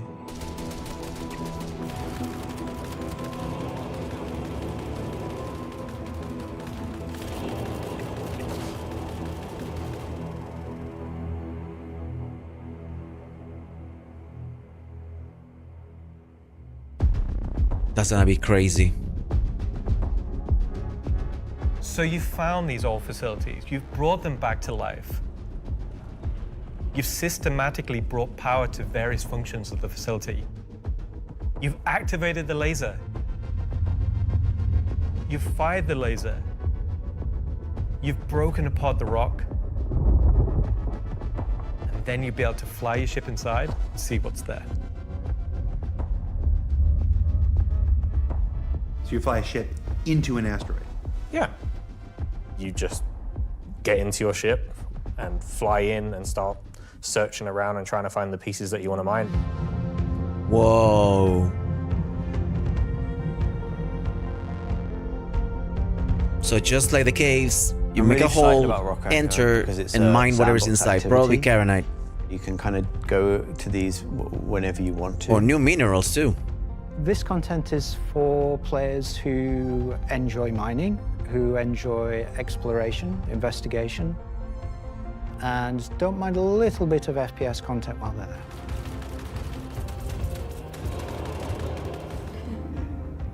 It will be very new experience compared to any other asteroids because this one, kind of like Alan and mine, will crack open and show its secret.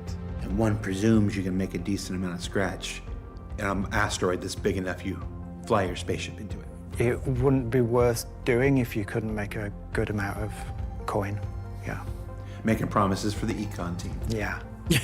They've got to balance it. Okay, so that's where the money is now. It's for It's people gonna be who Nyx. want a lot of minerals.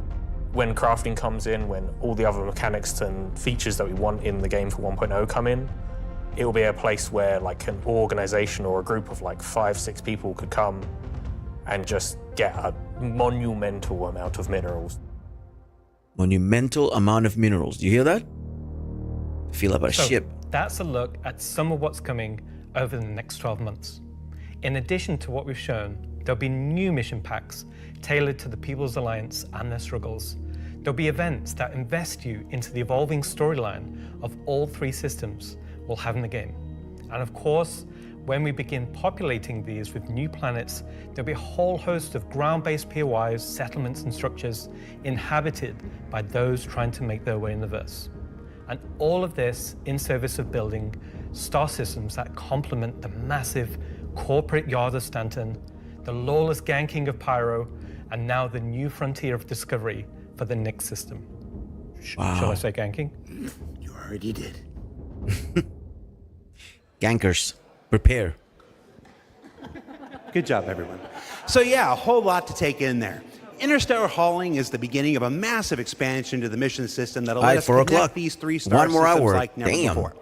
What else we got? Rock Cracker. Rock Cracker is just one of the next operations that'll be coming to the Nyx system in the first half of next year, where you're going to fly into an asteroid and do that thing that miners love more than anything else.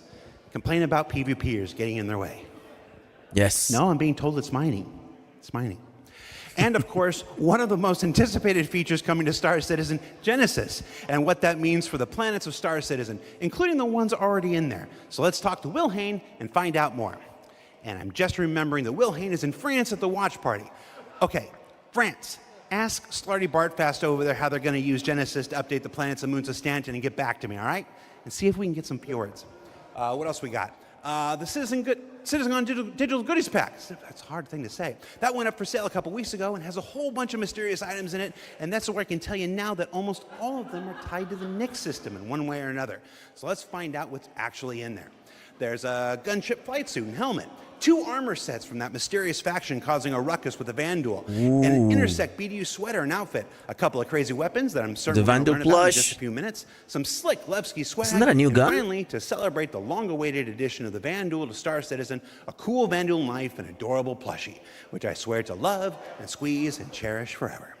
So yeah, it's a pretty solid haul for this year's Digital Goodies Pack, which you can still pick up right now on the RSI store. So now, let's go ahead and transition into our next segment. Much of what you see in the show today has been the culmination of a lot of people's work in... What's up? All right, I had a dream about like this once. Yeah. Okay, so against everyone's better judgment, the thing has finally happened. Can I help you? How you think the show's going? Good. We're getting the Nyx star system and the Vanduul are coming. Kind of been a lot of Nyx, right? Well, yeah, but it's a major milestone and it deserves a major showcase celebrating everybody's hard work. And you got more, right? Well, yeah, there's spaceships coming out. Cool. Wow, it's like they only scanned the original community portion of me. If pictures steal your soul, imagine what face scanning and PCAP does. Well, this has been super cringe. So I'm gonna head out. Bye. Oh, regular Citizen Con is still better. You should have done that. Of course. Thank you. Part of me that isn't a soulless marketing puppet. All right. No. No. Oh, that was cute. Let's just go to some spaceships, shall we? All right, ships. Hi, my name's John Crew. I'm the Vehicle Director here at CIG, and welcome to Talking Ship, where we're going to talk about 3 new ships coming to the Persistent Universe. Paladin, probably?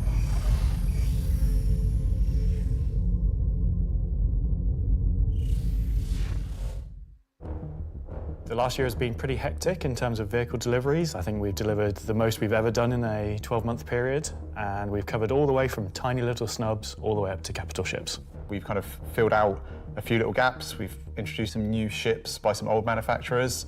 We had the Polaris come out, and obviously people have enjoyed playing with that. We snuck the Idris in without none of you expecting it for a while, and it's been a busy year. It's nice to start revisit some of the older catalogue and some of the bigger ships again. I think my favourite ship from the last year is a tie between the Wolf and the Golem. Favourite ship in the last year? Probably the Wolf. I feel like it's the obvious one. I'm trying to think of something else, but I really like the Wolf. Everyone's mentioned the Wolf. The Wolf's everyone's favourite. The Wolf, obviously a return of Kruger, a completely new aesthetic to the game. The Wolf was, it was kind of everything we set it out to be, and it revived an old manufacturer. We've not seen anything from a while, so yeah, I'm going to say the Wolf. The Golem, I think, is just an incredibly well-formed ship in such a small package. It really just shows off that Drake aesthetic, giving you the absolute bare minimum needed to perform a role. I honestly do really like the Zeus. I think it came out really well. Yeah, the Zeus came out well. It's kind of hard to pin down a favourite, to be honest, because we've released, a lot of really cool ships. Next year, we've got some super exciting ships coming up. We're ticking off a few big ones, which is good. We're going to see, again, maybe some ships from some manufacturers that don't have that many in their lineup. There's a few big challenging ones starting, so they're good. A breadth of ships, should we say. The 3 new ships we're going to introduce today all tie in some way to the primary factions fighting over the Nyx system. We'll start with the People's Alliance and Anvil Aerospace. Yep, the Paladin. Anvil is a very military-based brand. It's been a brand that's in Star Citizen for Not a yet. long time, fighting Anvil for doesn't lots have of the military Perseus. contracts in law. I think the Perseus often is up against RSI. Aegis, and to the point it actually beat Aegis in the past. You will be familiar with a lot of their ships' designs, such as the Hornet and Lightning. Earlier this year, we introduced the Anvil Asgard, based on the Valkyrie chassis, which is an extremely popular offering. And this year, we're bringing the concept ship we introduced last year, the Anvil Paladin, to life. Yes. The Paladin is a gunship from Anvil Aerospace, designed to support ground operations. A gunship is a ship that's designed to stay in a sustained firefight while dealing a lot of damage, also taking damage. This is the Star Lancer tag answer. The true dedicated gunships. They are quite a tricky archetype to control in game without being too powerful. It's designed with a lot of repeaters firepower and high armor and health, but very low maneuverability. It's multi-crew. It's just built purely for battle. It's got lots of armor, lots of guns, big guns. It's got a very similar squat kind of form to the Valkyrie. It kind of reminds me of, I guess, like a pit bull. Obviously a very menacing silhouette. It looks quite forward-weighted in its stance. It feels like it's coming towards you, even when it's just sat still. And I think that's something that helps with it feeling intimidating. Oh yeah, that was the Asgard. So this is the fat Asgard. Swing round, following the ship round clockwise. The fat what you'll skirt. see is the first of the side turrets. If you notice the canopy, you'll see that there's a fairly thick space between where the glass is and the hull exterior. That's because it has deployable armor, which can come out and give you a little bit more cover while you're actually attacking the target head on. Does that increase your It's got shield these zone? really nice kind of dual-connected wings with the turrets out on the sides, just to try and give as much kind of range for those turrets as we can get. Which is controlled by one of the 2 remote stations underneath the bridge. If we come around to the rear, you'll see a rail. Now that rail mounts the main turret of the ship, which is controlled by the co-pilot. So you've got full 360 coverage underneath, full 360 coverage on top with it, and then the side turrets also have 360 coverage that way around and 180 out sideways. So really you have, between the turrets, pretty much 360 coverage in all directions. They should have done that with attack.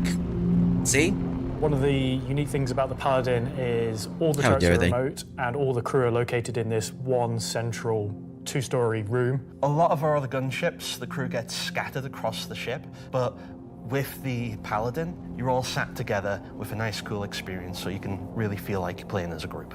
You've got the pilot, co-pilot up top, and you've got the gunners underneath, and I think that helps with the intention of what the ship does, because you've got this really nice kind of like gunner viewpoint down, kind of giving this lower coverage. We added a glass floor just to keep the two connected. I think that really helps with the feeling that you're all working together and communicating. That said, if you don't have the ability to fully crew a Paladin, you can still fly it and engage in combat solo.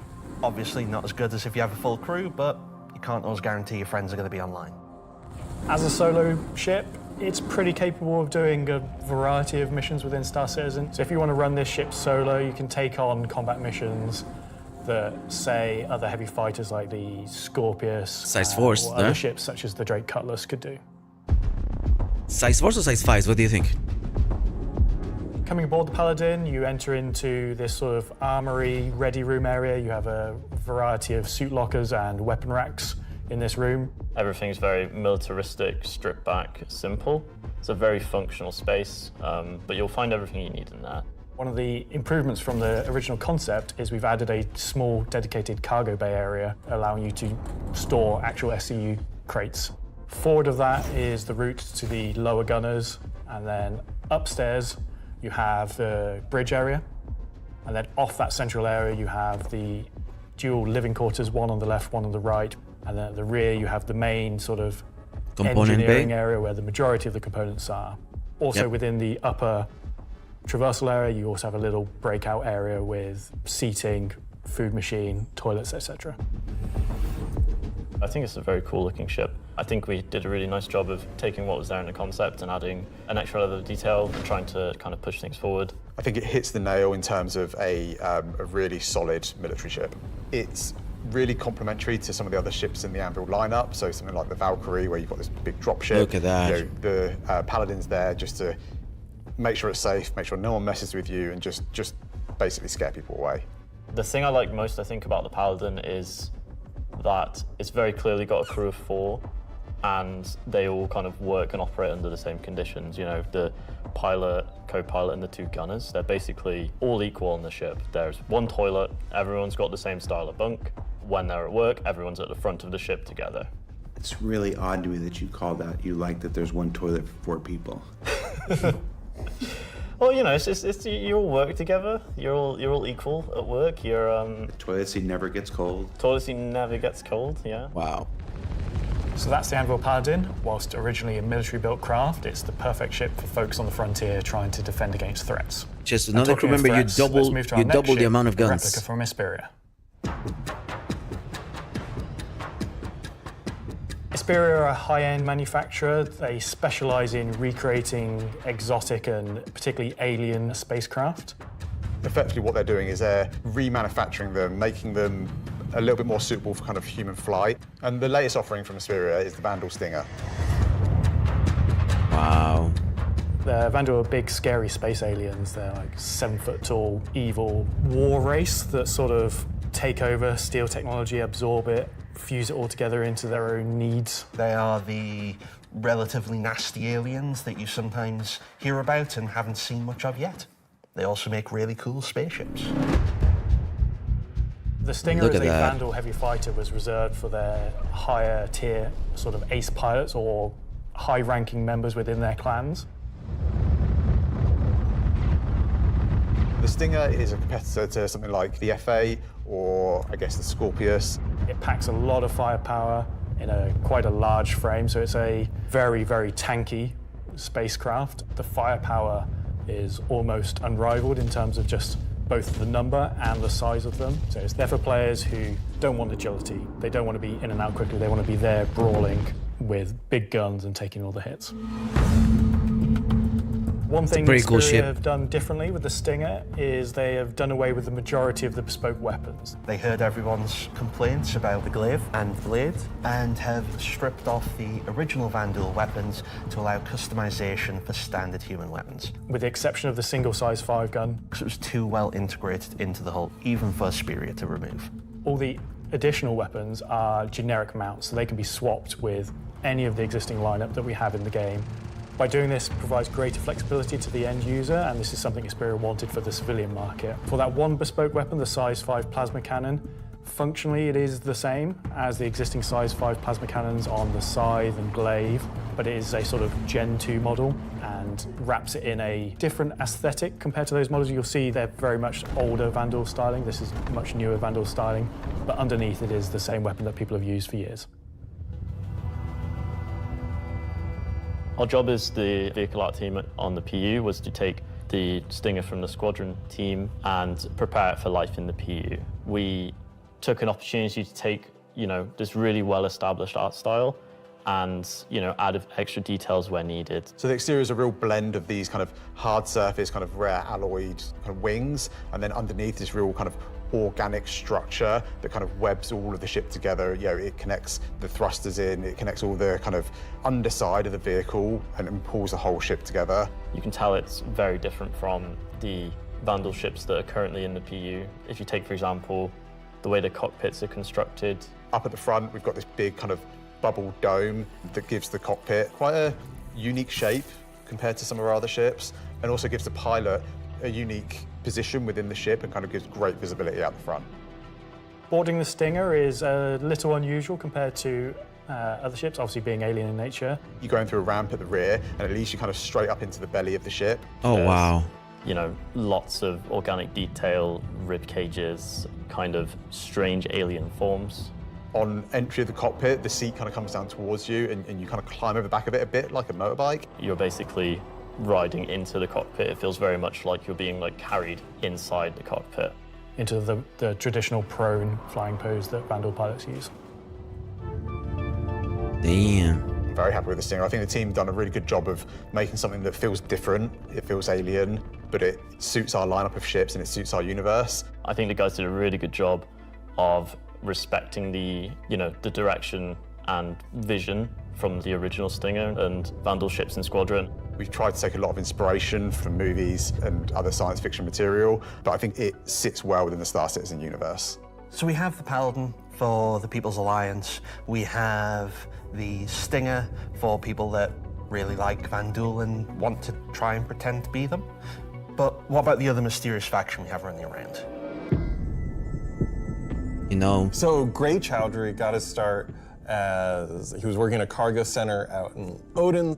He started being able to get his hands on some stuff that other people couldn't, items that necessarily you couldn't find on a store shelf, but you wanted anyway. Stealth tech. I think Gray is interested in, happy customers. Gray just sees themselves as a conduit to get these things in the hands of people who would appreciate them. And I think that his latest offering is really going to turn some heads.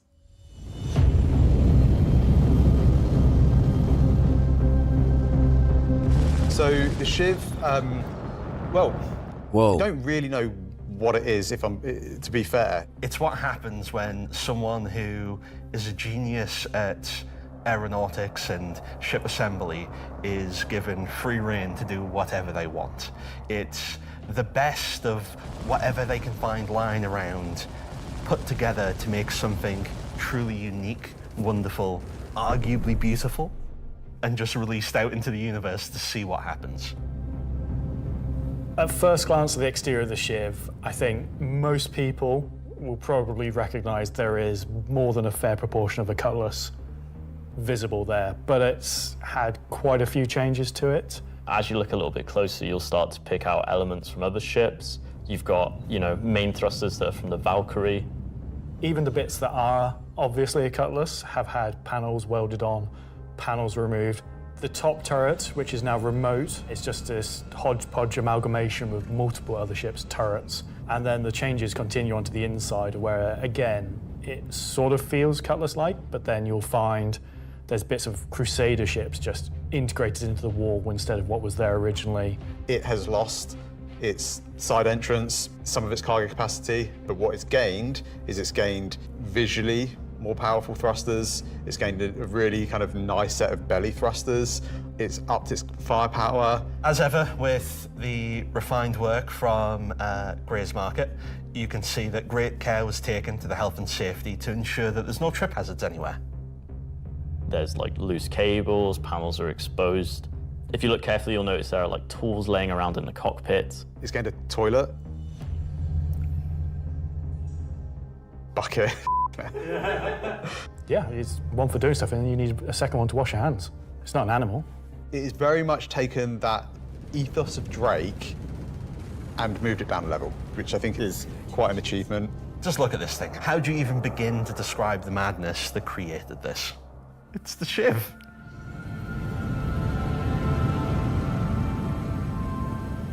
This is something new and different for Star Citizen. Where did it come from? I'm not going to answer that. Just Nope. nothing. Just No comment. I don't like it. Gray goes to I don't know if you places guys like and it. talks to people. I mean, you know, there are just many ways to find these things that, you know, I mean, are they legitimate, you know, manufacturers? No. Are they operating on the right side of the law? Maybe not, but, you know, I do like the Stinger, though. Does Gray have a motto, an ethos to live by? It probably comes down to, don't ask where I got it. Don't ask how we got it. Don't worry about it. Just ask if you want it. I think the Shiv is for someone that is looking for something a bit different, a bit away from the norm, that just wants something that's unique. It's definitely for people who like a rustic aesthetic. It's a fun ship, but it's also really strong, to be honest, and it's absolutely a statement. I'm happy with the 3 ship offerings. They are obviously very combat heavy. There's something we wouldn't normally release all at once, but honestly, all of them are a different statement and they're all cool. As always, super excited to release these ships into the game and just see how players react and play with them. It's always fun to see the quirks and the shenanigans that people get up to with them. I don't know. So that's Talking Chip for another year. So, Yeah, you gotta do the thing with Lexi. Talking weapons. One more thing. So I've just been informed that we have to do a bit of a timeshare agreement this year. So we have to throw it over to Alexei for Talking Weapons, which is an extremely original name.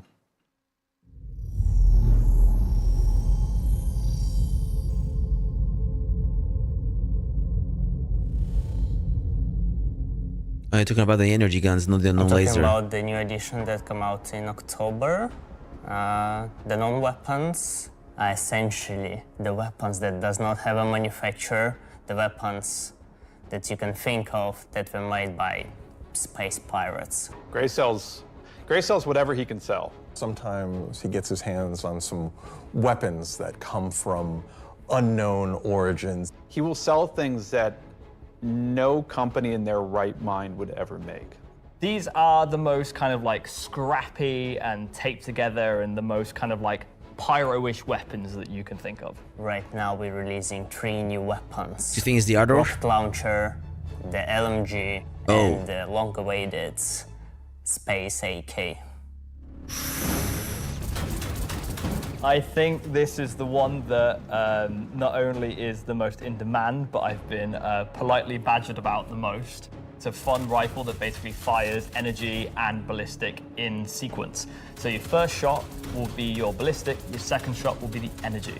You'll see on the top of the art, there is a bolt that cycles the rounds, and that goes off with the ballistic shot, but it does not go off with the energy shot. And that is just like a really fun way of making a weapon work in kind of like a scrappy, glued together kind of aesthetic. The LMG, this thing is a really fun, slow-firing, hard-hitting beast. It will bring the 50 cal, and the only other weapons that have this right now in the verse are the Bearing Sniper Rifle and the Coda. Honestly, if you even get hit by one, you just instant tier 1 injury, back to medical. Are you even trying anymore? You know what? We made all these really complicated, fancy guns, and some people just want, I want a slow firing rifle. Give me a scrap together box that fires the biggest thing you can possibly find. We don't have a rocket launcher of this caliber.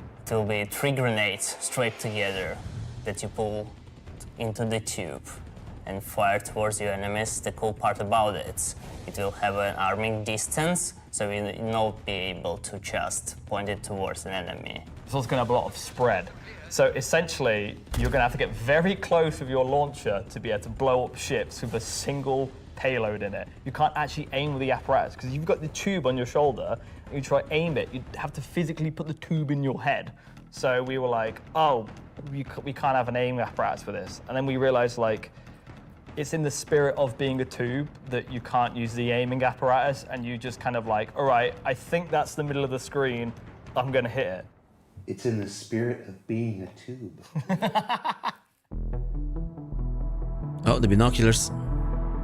Are we gonna talk about binoculars? Binoculars are really cool. We don't have anything like this in the verse, and I think it will be really convenient to use something that's dedicated to look for the things, especially far away, instead of using your sniper scope, for example. Will the binoculars have glint? I'm not aware of this one. Probably not, because binoculars are not something that you need to be aware of. It's really funny because obviously, due to Glintgate, as I beautifully internally call it, basically there was a lot of community feedback basically saying like, oh, I really like spotting people. I really like playing a spotter. And essentially I was like, oh, this community wants to be able to spot people from distances. And what can we make guys excited about the guns? that doesn't require new features? And it was like binoculars. I think the LMG is cool. And I prototyped a thing which essentially was just a scope in a hand, and it worked. So we've got some really cool binoculars coming that allow you to spot people from distances. Night vision. And how much damage do the binoculars do? Depends on how you throw them.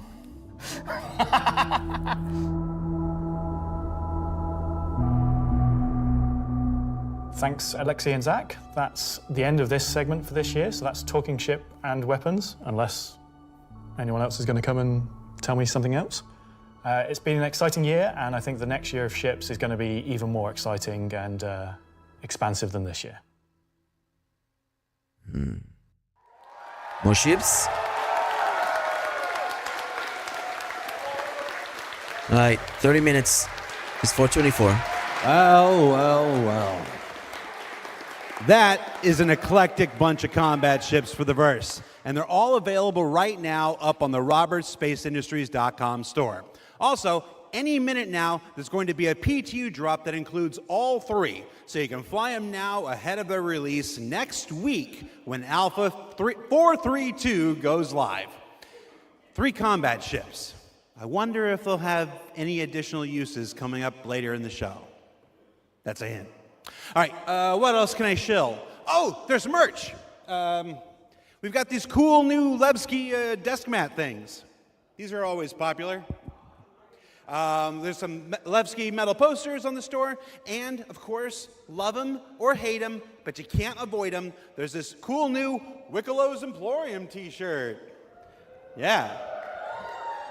There's also a page published earlier today with a bunch of links to offerings from our third-party partners, from eye trackers to gaming chairs to voice packs to spaceship models from new partners like Planet Ring and Pigeon Spaceport and more. You can find all of that on the RSI website as well. And what else can I show? Oh, for those of you who are at watch parties, where is it? Challenge coins. Who doesn't love challenge coins? There's these lovely Levski-themed challenge coins if you're attending one of the 9 official watch parties around the world. There's also a digital one of these in the goodies pack, so you can check those out. Don't leave today without getting your Levski challenge coin. All right, what else can I show? $30 for the desk mat. Now I'm kind of tired of shilling. All right. The metal poster's $100. Let's find out some more about where we are. Jesus. Simon, can we move? Can we do? Oh, yeah. Look at that. Okay, here we go. Pardon me. Here we go. Excuse me. Hi, how you doing? That's my best angle. And he's wearing the Vandal t-shirt, the Wikelo t-shirt. Took 3 steps and tore a muscle. All right, so this is the 9th floor of CIG Manchester's Manchester office. That's This is the room where we have lunch every day, and if you get here early enough, croissants, if the weapons team hasn't stolen all of them. Over here, we got some cool mannequins representing different aspects of the game. You got the ever-present, Hurston security armor over here. Is that Mark That's really Hamill? cool. Oh, You that got one's your cool. Duster's armor right here. You got this guy from a game that we're not talking about today. If they're making costumes, Marine I will armor, buy yeah, them. it's all pretty cool. And then when you come over here, Wouldn't you? got a nice little recreation area. There's some sim pits over there for people who need to test that kind of stuff. That's we got crazy. This cool Krigeri Bengal carrier. Come over here, shoot it. Go down the nose here. Watch this. It's very cool. I'm gonna go over here. Oh. Can you see me? Wait, is Hi, that thing Mom. hollow? Is that supposed to be that way? So yeah, and Damn. what are you doing, Richard Towler? All right. I thought John went to Washington, D.C. Let's see, what else we got? We got cool Voyager bar here. This is where we get all kinds of breakfast goodies, coffee, stuff like that. Hey, who remembers the big coffee controversy of 2016, where everybody took to Reddit and pondered the question, do devs deserve coffee? I do. You want to see what next year's big controversy is? Check this out. I'm gonna come over here. Do devs deserve coffee? Welcome to the Stargarita machine. Yes. Do devs deserve frozen deliciousness? I don't know. Go to Reddit and let us know. All right, let's see. Let's go over here. Competition winners. We have the list of competition winners. Can we put that on the screen? Yeah, competition winners. Remember the competition for the CitizenCon winners? The people made the videos, and we gave them a Kruger L21 Wolf. We actually have the names. They're behind me. Look.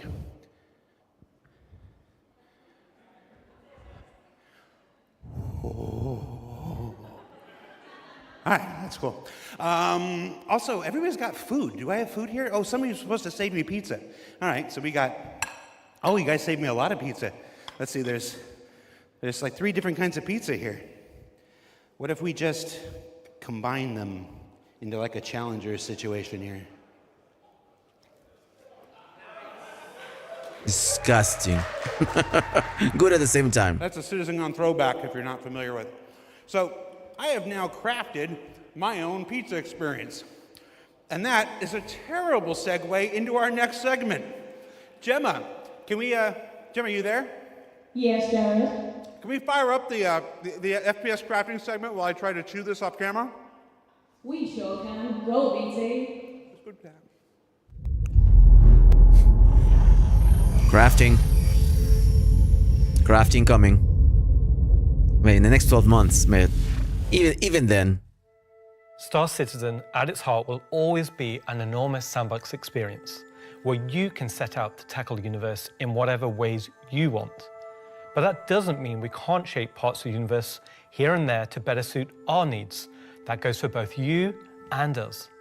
Let's start this part of the show with a look at how crafting is going to change everything from resource gathering, refining, and even combat when it comes online in the next few months.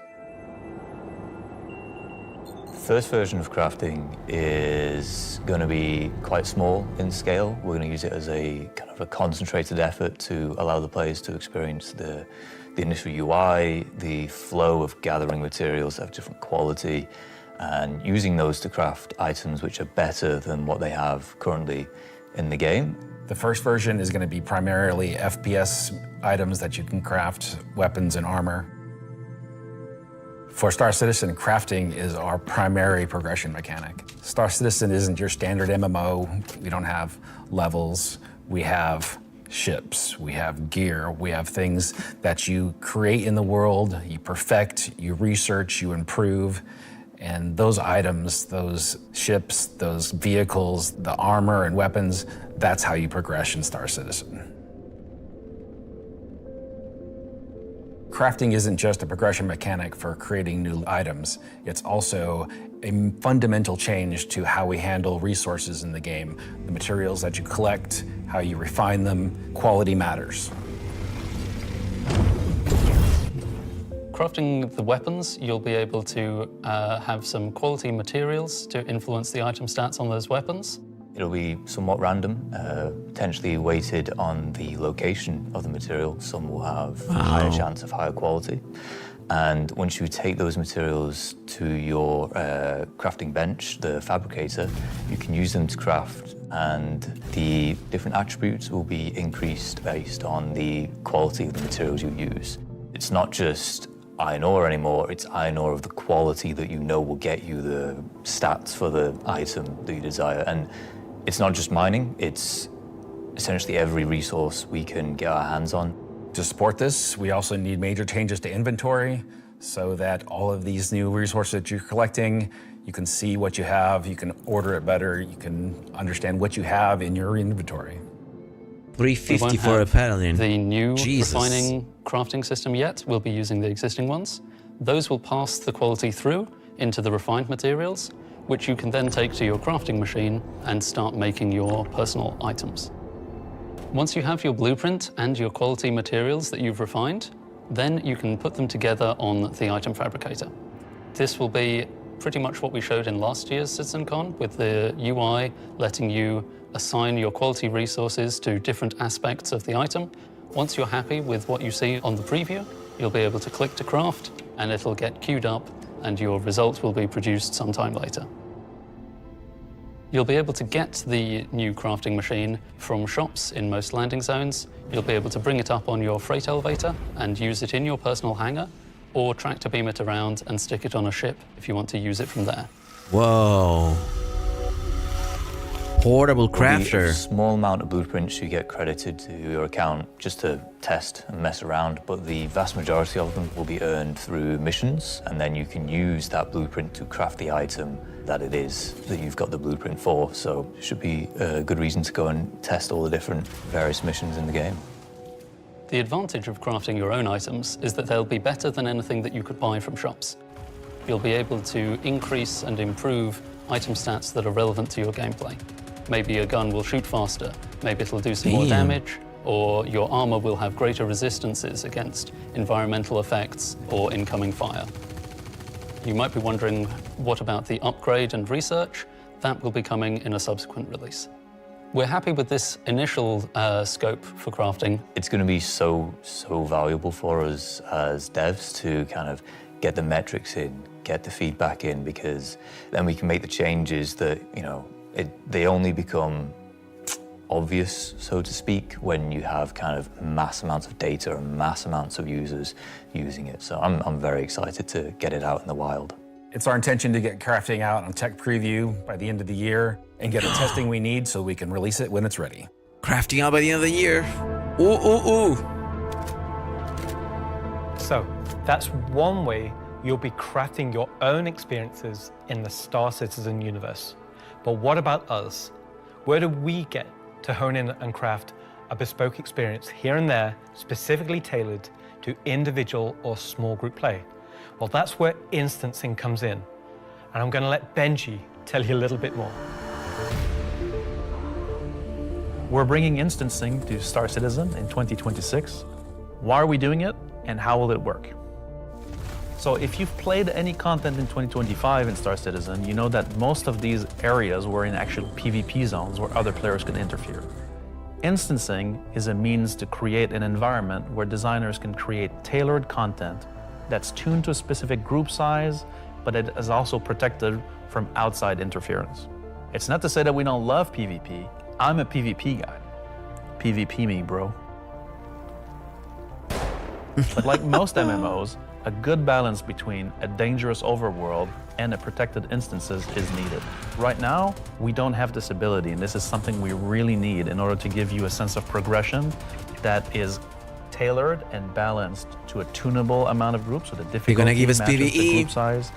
There's a beginning and an Instancing end. is It doesn't basically mean that PvE that for doesn't us. fit in our overworld strategy. They just Meaning realize- getting to the instance is dangerous, exiting the instance is dangerous, or can be interfered with others. But at least when you're playing the content, we can actually make something that's curated for one experience. So before anybody says this is only a PvE thing, this technology can also be applied to unlock curated PvP experiences that are as seamless as the PvE ones. So it's not about one thing or the other. It's really about unlocking developers' ability to create curated content. So that said, how will it work? Instancing is really an evolution over static to dynamic meshing. We want your instances to be as seamless as your instance hangars, meaning that when you take an elevator, you exit the elevator, you're inside the instance.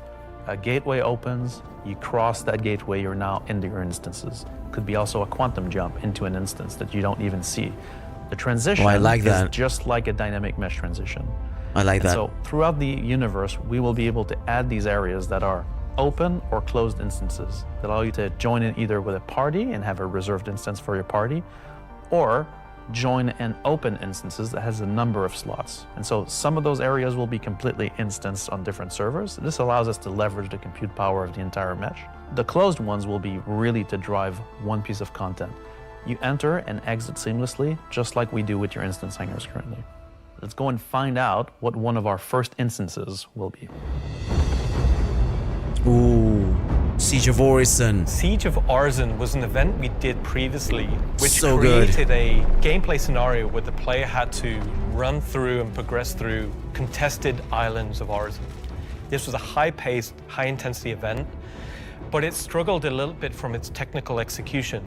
But now with the introduction of instancing, it gives us an opportunity to evolve it and modify it and make it better for you in a small group to work through that activity. A small group? Is Why would an you event use a small that group? I had the honor of pretty much solely designing and building all of the logic and having the stress of trying to get it working.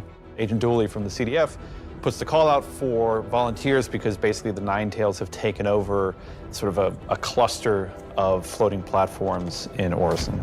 And you are there to kill these sort of lieutenants of this terrorist organization and take back control. So in our current thinking, Siege of Orison is designed for about a 15 to 20 people fire team. So you, your friends, or your org will go in, you'll all have sort of dedicated roles. Some of you might be the tank who brings in the heavy weapons and sort of pulls the fire. Some of you might sit at the back and be the sniper and pick people off who are a bit further to make the advance easier. Some of you will be the medic whose sole job is going to be revive and look after the rest of your team and the health of them. And some of you will be the people who push for the objectives to try and get sort of most of the mission done. The event was designed for about 15 to 30 people, but when we released it, we fixed the problem with 2 DGSs on one server that was fighting for resources. And with that, we also upped the player count to 100. So when it first debuted, it was already too full for what it was designed for. It was a massive operation at the time.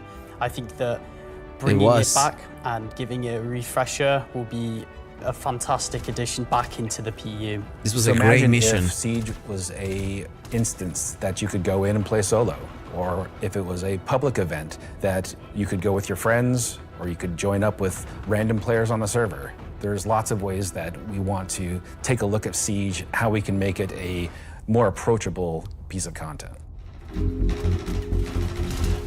I'm excited to say the least to bring back Siege of Orison to Star Citizen and to sort of have it be one of the first tests that we have for instancing and really get it back to sort of a core experience point where it should be.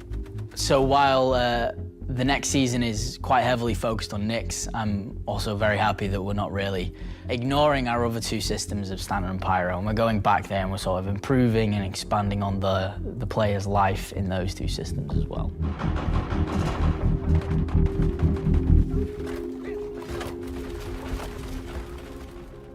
Yes, and while things like Genesis, interstellar hauling, crafting, Siege of Orison, and more will reveal next year, we'll continue to bring life into the existing universe outside of Nyx. There's still one more exciting use for instancing we're building right now. It's an earlier look than normal, and some of it is still in white box, but we're excited to share the first look at a major content release of 2026, and what it means for progression-based gameplay. As an evolution of our Building Interior initiative, you won't discover it by accident, because when it's complete, it will be found deep within the heart of Levski itself. This is the Municipal Works. I thought ArcCorp was going to release Municipal So inside Works the facility, first. you'll find huge vaporization chambers.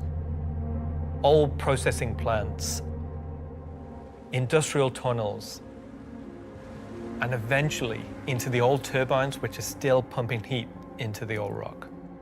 So this is the true history of Levski. This is a place where you won't see in Lorville, you won't see in I-18 or the other landing zone. It's the pure basis of Levski. You will have, of course, metal and tunnels and more structural place, but you will also see a lot of rock and cave. So it's not a place you go to take vacation. It's really a place you go to fix stuff. Not everybody has what it takes to come down there and do the job that needs to be done. All of your sewage systems have stopped working. Everything's going to quite literally. And so the player is tasked with their group, most likely, to go into there, take out the outlaws, and get the facility working again. So let me get this straight. This is literally a mission to fix the toilets of Levski. It's not just the toilets. You're also trying to turn on the air. Air's a bit more important. It still works in Levski, but they have maybe polluted air because it's not being cleared properly. It's not just for the toilet. Poop mission. It's also a little bit more exciting than just going into some vents. It's like a 3-layered system where there's 3 chapters. This will be mission-driven and repeatable. Everything from mining to salvage to combat to investigation, a variety of roles. Narratively, it's a real sandbox. Every progression you do will unlock a new area that will link back to previous areas, complexifying the play space. We've been wanting to have more gameplay around landing zones for a long time. Now that we have instancing tech coming online, that allows us to do something that provides really cool gameplay close to a landing zone. With the missions, that's what will create different overlays or change the spaces or change the progression, but it'll be the instancing which will enable us to create tailored content to you and your group. So you're going to be able to play a part of it, make your progress, and then log off. And then the next time you come online, you'll be able to pick up where you left off. It's going to allow players to return back to it at different states, depending on how much you've progressed, and be able to keep it going until you've reached sort of the end of the whole 3 chapters. Where you're not going to have other people getting in your way. It's you, your team, your party. It's a way of giving players content where they know exactly where they're at and they can keep going back to it and improving sort of their own progress and ability to jump through them faster and faster times as well. So that's a look at how we'll be allowing players and developers alike to create more crafted experiences within the greater sandbox of the persistent universe. Okay, is that it for me at this point, Jared? Almost. Throw it back to me, and I've got one more for you after this. Back to you, Jared.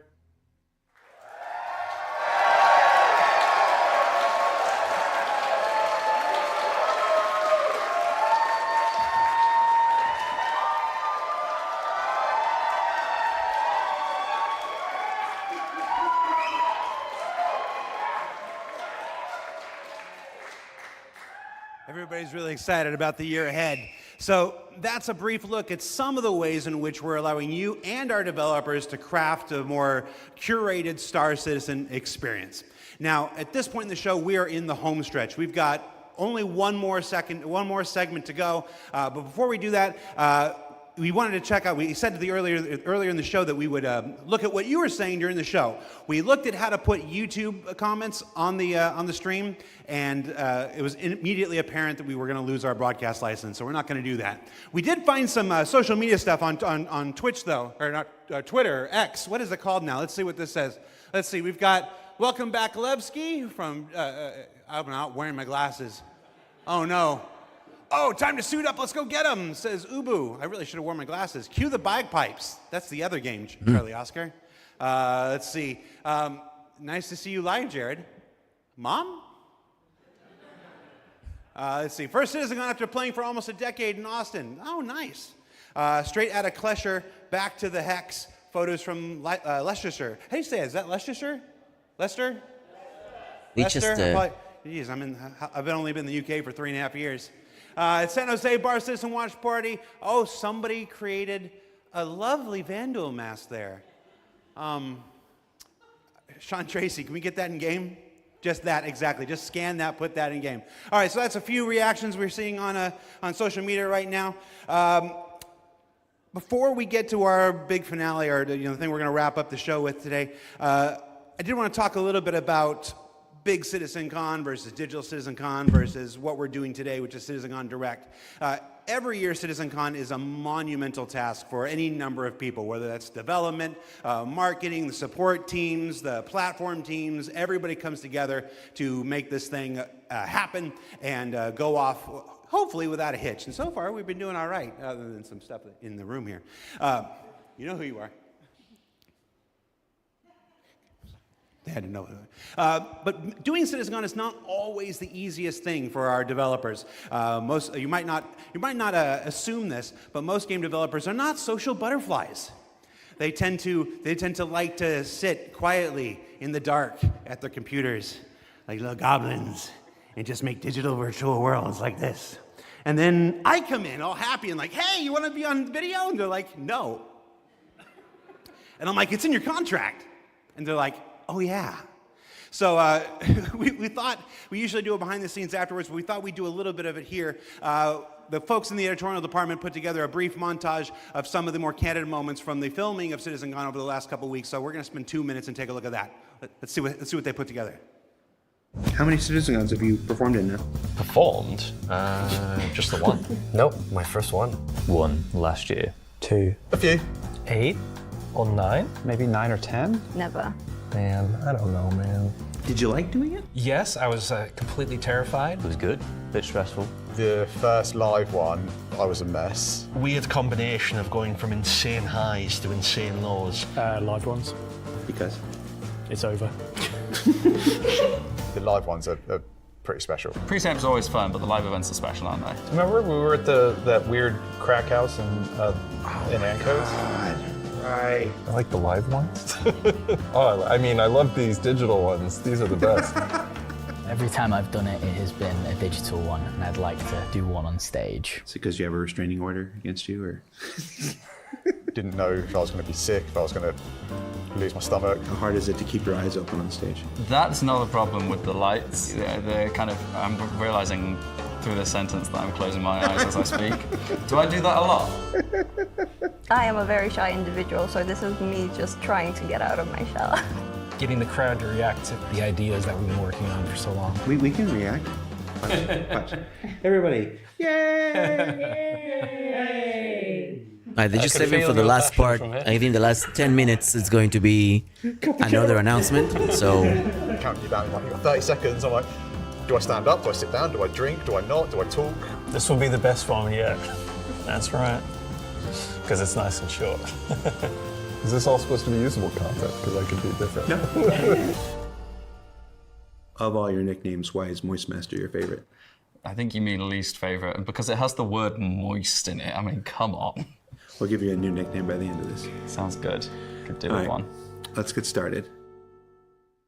pretty cool. Yeah. So for those of you watching at home or at the watch parties, you're like, why are we showing that? I put that in there because I'm eternally grateful for all of the CIG staff and developers who take the time to appear on these things, whether it's ISE, SCL, CitizenCon, walk on stage, be pre-recorded. It's not the Wait till easiest thing for 4.4 comes everybody. out. And on behalf of the community, if I can speak for them in this regard, I want to say thank you for participating in these things each and every year that we have them. Now, let's wrap things up here. So, let's see, how do I want to do this? At this point, we've only got one major story left to tell. But I don't think base building is coming up, so we wanted to do one more check-in on something we started last year. Last year, Rich Tyler took the stage and presented his roadmap the vision to for 1.0. See, and we didn't want to go base an building entire is not year out without talking to the senior game director himself to get his update on that 1 year later. So we're going to throw it to him, and we're going to go to our last segment, and when we come back, we'll say our goodbyes. And if you're at a watch party, it's time to get. I was going to say, that's not a word I can say on the camera. Let's just go. Let's just throw it back to me. Go to me from 1 week ago. Here we go. It's not base building, I think. Yeah, it's just the road to 1.0. I mean, like the story. They're gonna have to push Last couple year, years. Senior Game Director Rich Tyrer took to the stage and revealed our plan for 1.0. Yeah. Now, before we end this year's CitizenCon That ain't gonna Direct, happen. we wanted to take a few moments and follow up on that reveal from last year, to do as we've done today and look Yeah. at the year ahead. So, Rich, thanks for taking the time to join us. I am all Right, so we're gonna for jump right into it. Everybody knows the only constant in 1.0 game development is change. getting So I'm gonna delayed, ask you so long as we get base what's building. changed about the And they're not even talking about base building, Fortunately, nothing. which is fucked up. It still remains our North Star. The team is busy working towards that goal in the background, and every patch this year has moved us towards that goal. And if you haven't watched the Star Citizen 1.0 presentation from last year, I highly recommend you do so, because everything in it is still relevant as of today. You mentioned every patch this year has moved us towards that goal, so I want to dig deeper into that. We've done, at this point, 9 releases in this year, more than any year prior. How does each one of these not just sit as their own moment in time, but move us forward on this road to 1.0? Well, last year I discussed the framework of 1.0, how all those complex systems can tie together. And one of the core aspects of that was the main story, which became the spine of the universe, which brought all of the locations, mission givers, guilds, and all the different areas of the game to the players. Now, what I didn't talk about from last year was all of the content that was going to support that framework, add the flesh to the bones, should we say.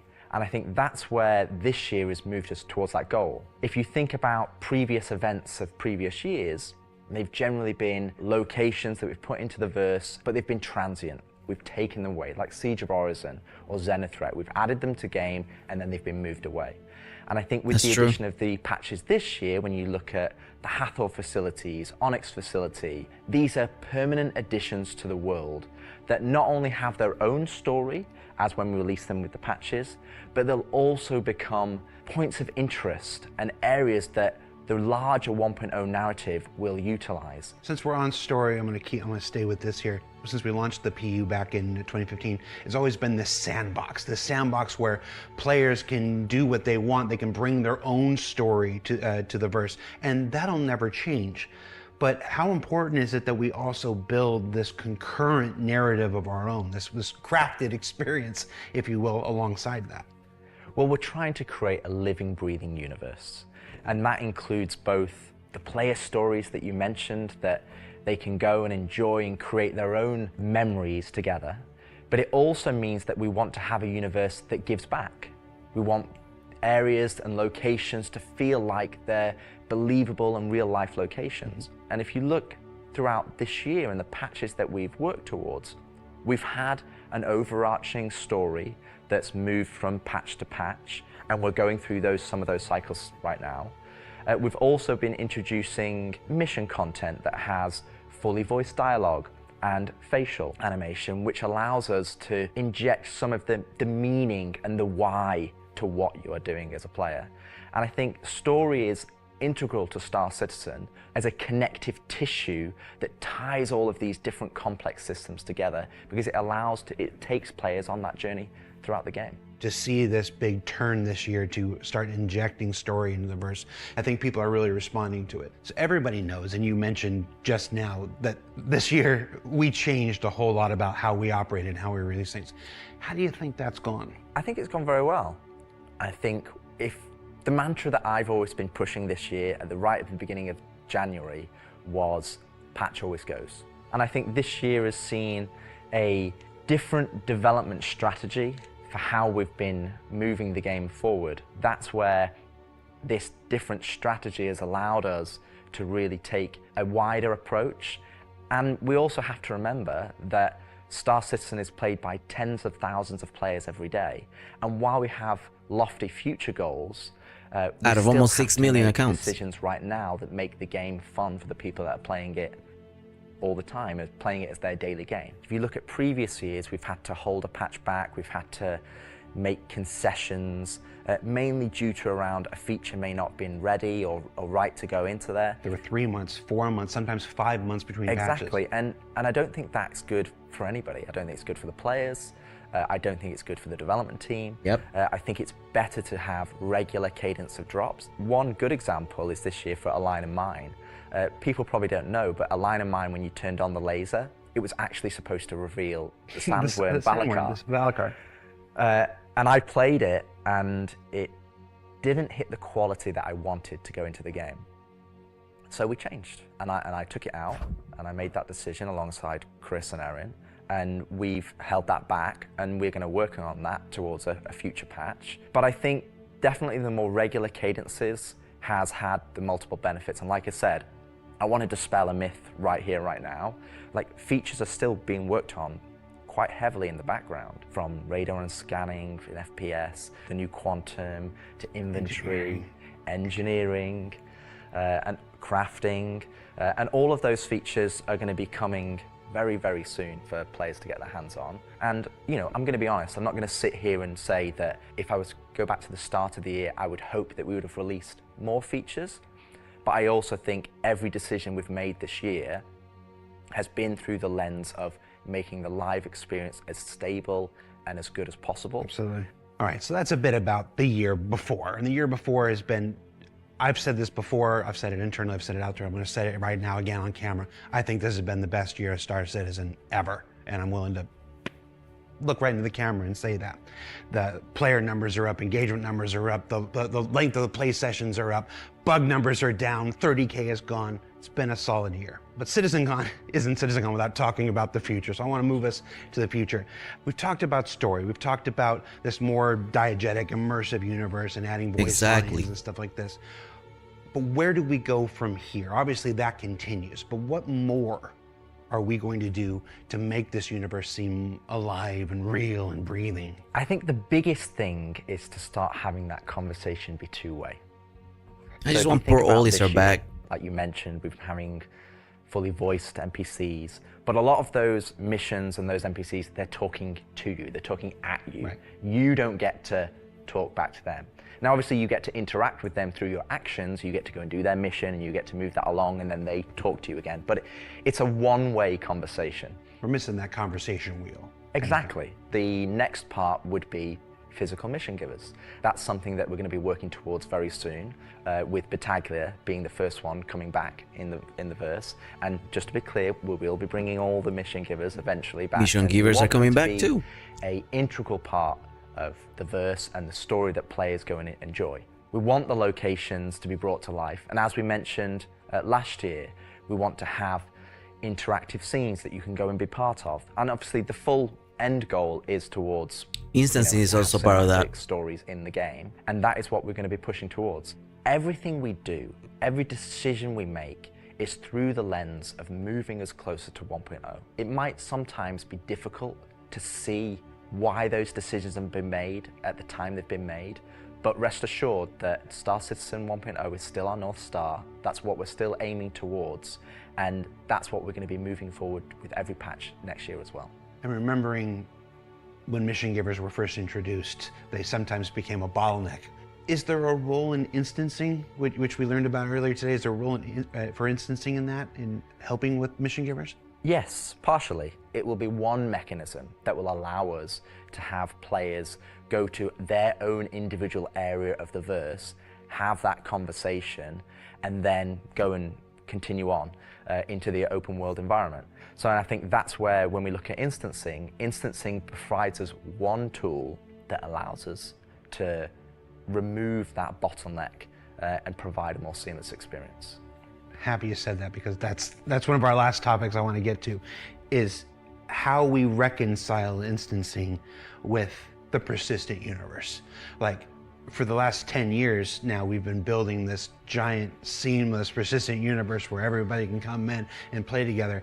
And it would be easy to have a first instinct reaction to the idea of instancing and say that's antithetical to everything that Star Citizen is. But you mentioned last year these three pillars of building Star Citizen in the PU, and I want to, you said nothing changed, but I want to ask you about this specifically.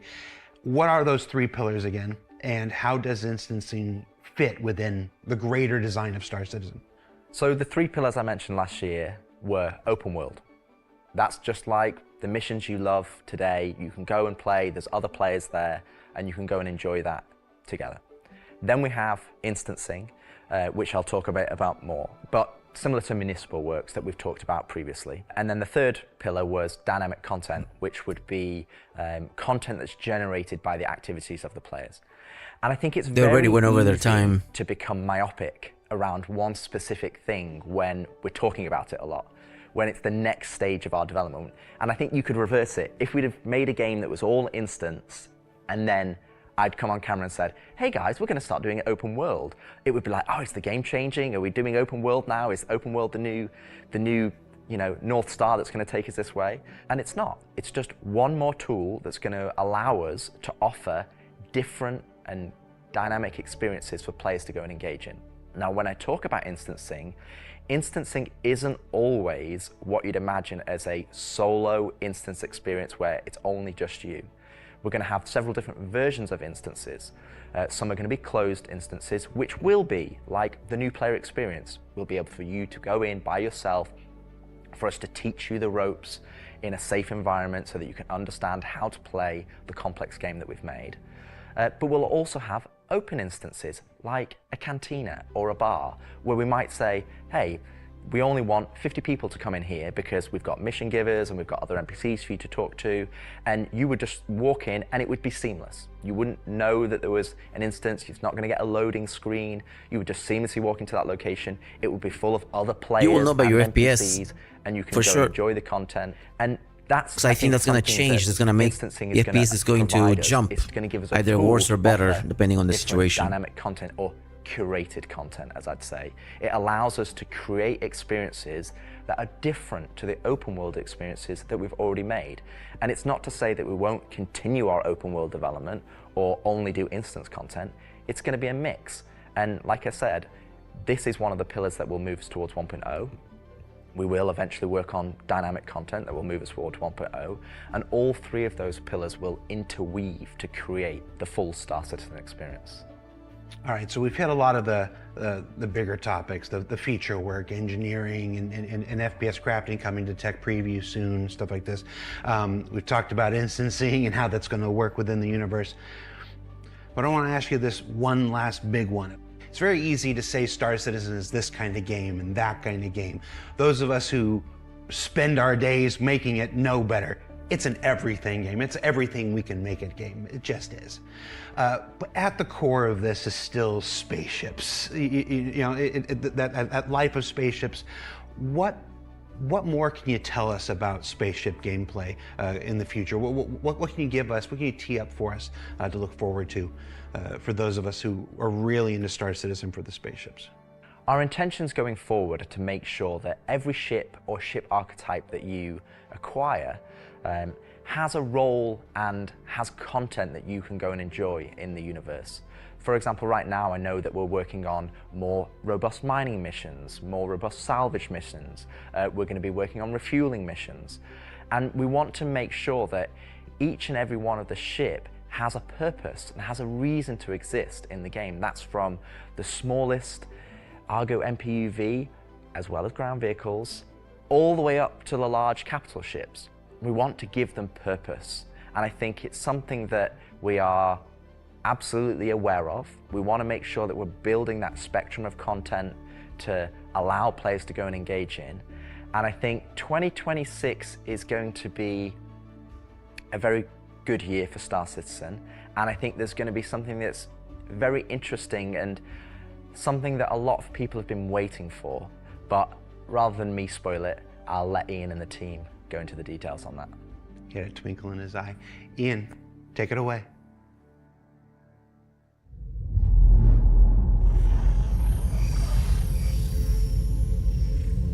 Oh. Archetypes.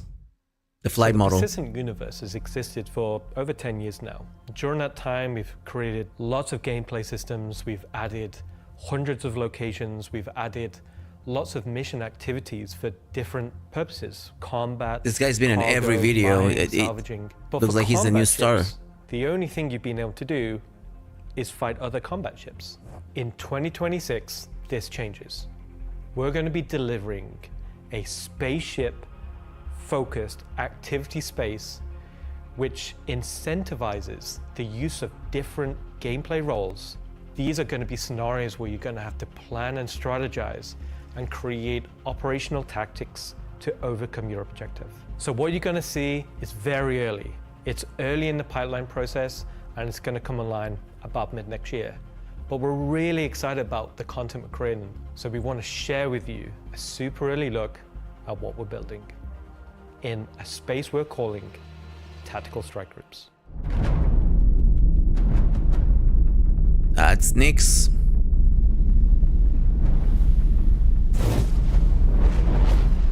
The People's Alliance are still trying to get to the bottom of what this new faction is really doing in the Nyx system. They've sent a capital ship to check out a station and run it into more than they can take care of themselves. Unfortunately, that team came under attack and members of their groups were taken hostage. Now they've reached out to Intersec, who've reached out to you to help recover the pilot. Of course, it's unwise to do this alone, so you'll need to put a team together to attack the station. When you arrive, you will have this big asteroid, kind of broken asteroid, and on this you will have this base where you will find 3 big arms. You will see in the middle, you will have this big energy core.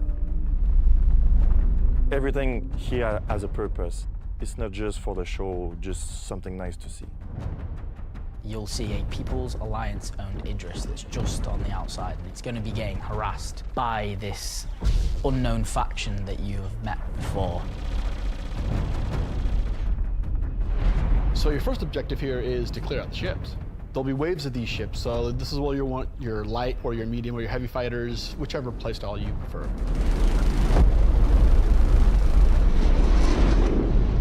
So while one part of your group is dealing with the fighters, now it's time to actually assault the station.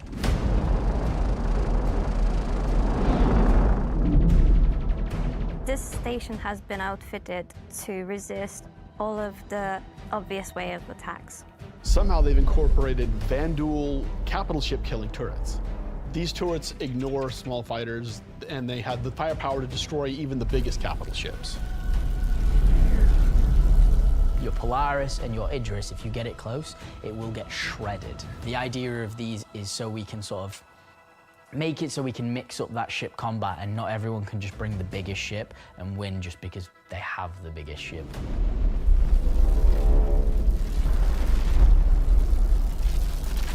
You have to send out your best pilots to navigate the superstructure and take down anything that may damage your bigger ships.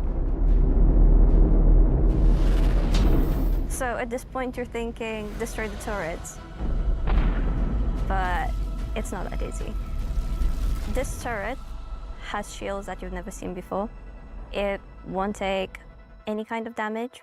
Your missiles won't do anything, your lasers won't do anything, your ballistics won't do anything to them. But like everything, they do have a weakness. You have to cut the power to their shields. To do that, that actually brings you to your first objective, the power relays. So the exterior has a number of power relays that are holding the doors closed so that you can't get in. You have to find them, you have to target them, and you have to destroy them. But it may not be as easy as it seems. Here's our first wrinkle. The power relays have their own shields that are resistant to energy-based attacks. We know how much you like using laser repeaters. Yeah, so do I agree. these guys. But this mission seems interesting.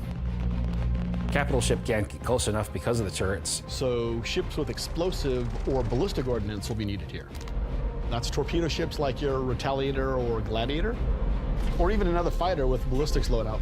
That's going to take you a while.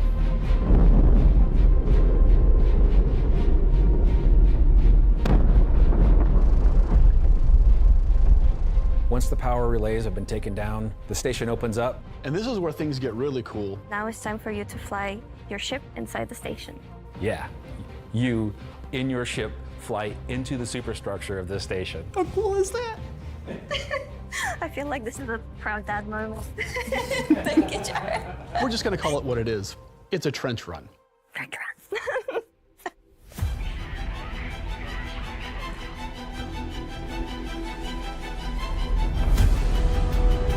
So as you enter the structure, you'll see cooling units along the sides that you'll need to take out. Wow. There's 3 arms to the station that have these trenches. You'll fly into one, and then there'll be a core in the center, and then you'll move out another trench. You're either gonna do it multiple times, or you need to bring friends. At this point, the core is still protected, so these are essentially strafing runs. There are objects to avoid. You're going to have to be able to dodge. You're going to have to move quickly. You need an agile ship. Because the shield generator that you're targeting is emitting lots of distortion damage. So once the cooling units are out, that exposes the core to overheat, which means that you can attack it from the inside and also from exhaust ports on the outside of the station. This core is armored and just takes a whole lot of damage.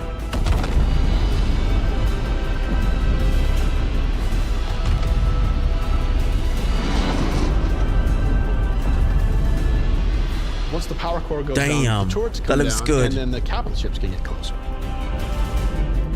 Why is that important? Because during all of this, you spend a lot of ammo and munitions and ballistics, and you're going to want to top up. This is where we're gonna get our new feature in: ship hangar refueling and rearming. You're gonna be able to land in the hangar of select ships and be able to use the same interface as you are right now at stations to refuel and rearm. It's specifically for ships like the Idris and the Polaris and other ships that are designed to have other ships land inside them. Of course, it'll be more than just those 2 ships, and you'll find out more once we get closer to release. But this is a really important feature that we're really excited to get out. Yes. You're not bringing your own Idris. The People's Alliance has an Idris there that can provide a safe port in a storm, allow you to. This is a set very back up early and head work. back out. So And it's a not good coming thing out that into you the next rearmed 12 and refueled months. Too, because now another group of ships is coming to attack the People's Alliance Idris. Yeah. And you gotta top up.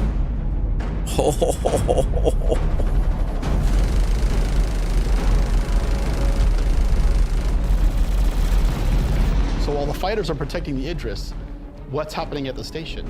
Well, that's where the dropships come in. Now you've got to take a fire team in. You've got to land, you've got to fight through an onslaught of FPS enemies that belong to this unknown faction, and you've got to open a hangar door which will allow you to release captives from the station. Damn! After you've opened the doors and that person's taken off, you've just got to make sure they get to safety.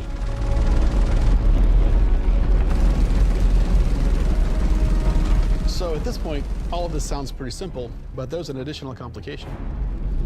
So up until this point, it's just been you versus the enemies in the station. But the enemies in the station have their own enemies. The Vanduul neighbors, who really don't like these guys for some reason, will come in and wreak havoc on everything.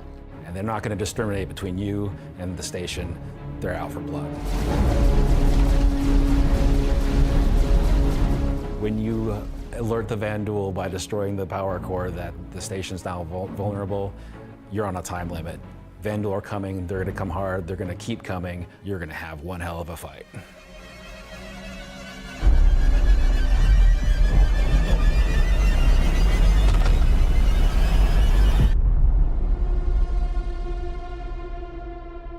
The kingship.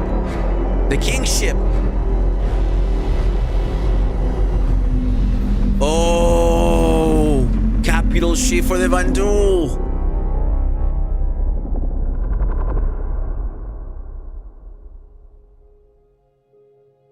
Tactical strike groups. I'm personally so invested in this. All So throughout right, that was 2025, cool. That was so created cool. A variety of content. Some of it was very focused on FPS combat. So personally, driving a more vehicle-based experience was very important to me. This is a defining statement that I want to do in 2026. We're a spaceship game. This is the first There mission are you're not going to prized be able to do with a possessions. capital ship They're the easily. objects That's we so fall in cool. love with. This is the content we want to create, which creates scenarios and roles for you to use those spaceships. We won't get to all roles initially, but we should see this as a landmark, a position where we can see a gameplay space which incentivizes the use of different ships and scenarios to clear objectives and complete missions in a Wow. variety of roles. And in the future, we can use this to expand on. So I hope you're all just as excited as I am for tactical strike groups. They're gonna be fantastic. That's gonna be super interesting. Wow. That's gonna be crazy, guys.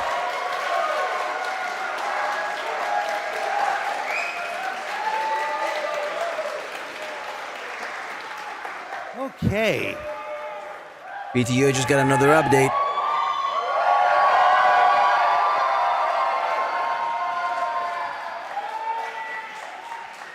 Why do you still have the puppet? John, come home. All right, so tactical strike groups. Wow. It's been a long road for the last 10 years that PU's been around. We've done lots to build stuff. for Certainly had mining another ships event and for going on salvage today. ships, and as I missed Rich said, anything we're juicy? currently A building few out even more things, for Smitty. those, and our first refueling Quite missions a coming few online in things. 2026. But I'm glad that you're here, man. But combat missions. Oh, hi, Aaron Roberts. Aaron Roberts. 3443. But Your finally mining counter, having enough of the reclaimer foundation elevator. in place that we can begin to build New ships too. real spaceship operations, hesitation, in any other. I have all a they full call list, dungeons. Smitty, but I'll It's tell really you exciting as soon as for we're me, done. and that's why we're ending the show this year with that. So yeah, that's been CitizenCon Direct. Thank you for taking the time to share this with us. Again, this is just a glimpse at some of what's coming in 2026. I've seen the Twitch chat and the YouTube chat like, oh, you're spoiling everything. I promise, we ain't.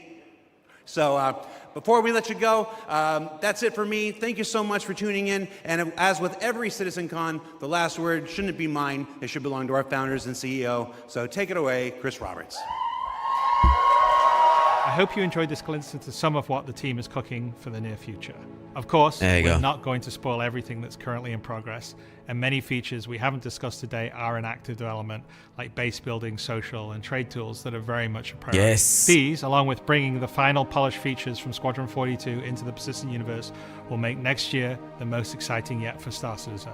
Finally, I want to extend a heartfelt thank you to everyone at CIG for working so tirelessly and with so much passion to deliver something that is already special and will only get more so as we continue.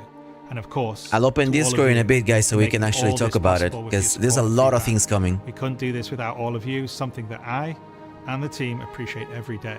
We are very lucky to be allowed the time and the money to build a game of all of our dreams, something that is only more apparent as the video game business becomes more monolithic. We are one of the few large independents left standing. Yeah, me There is too, no man. way we would be allowed to dream as big as We're we not are even on an original like game close with and take the time to 4.3.2. I achieve think that there's gonna be dream another one without before or that. funded by any of the few remaining mega game companies. So thank you, and I look forward to seeing you all in the verse this coming year. Wow. Just saying. All right.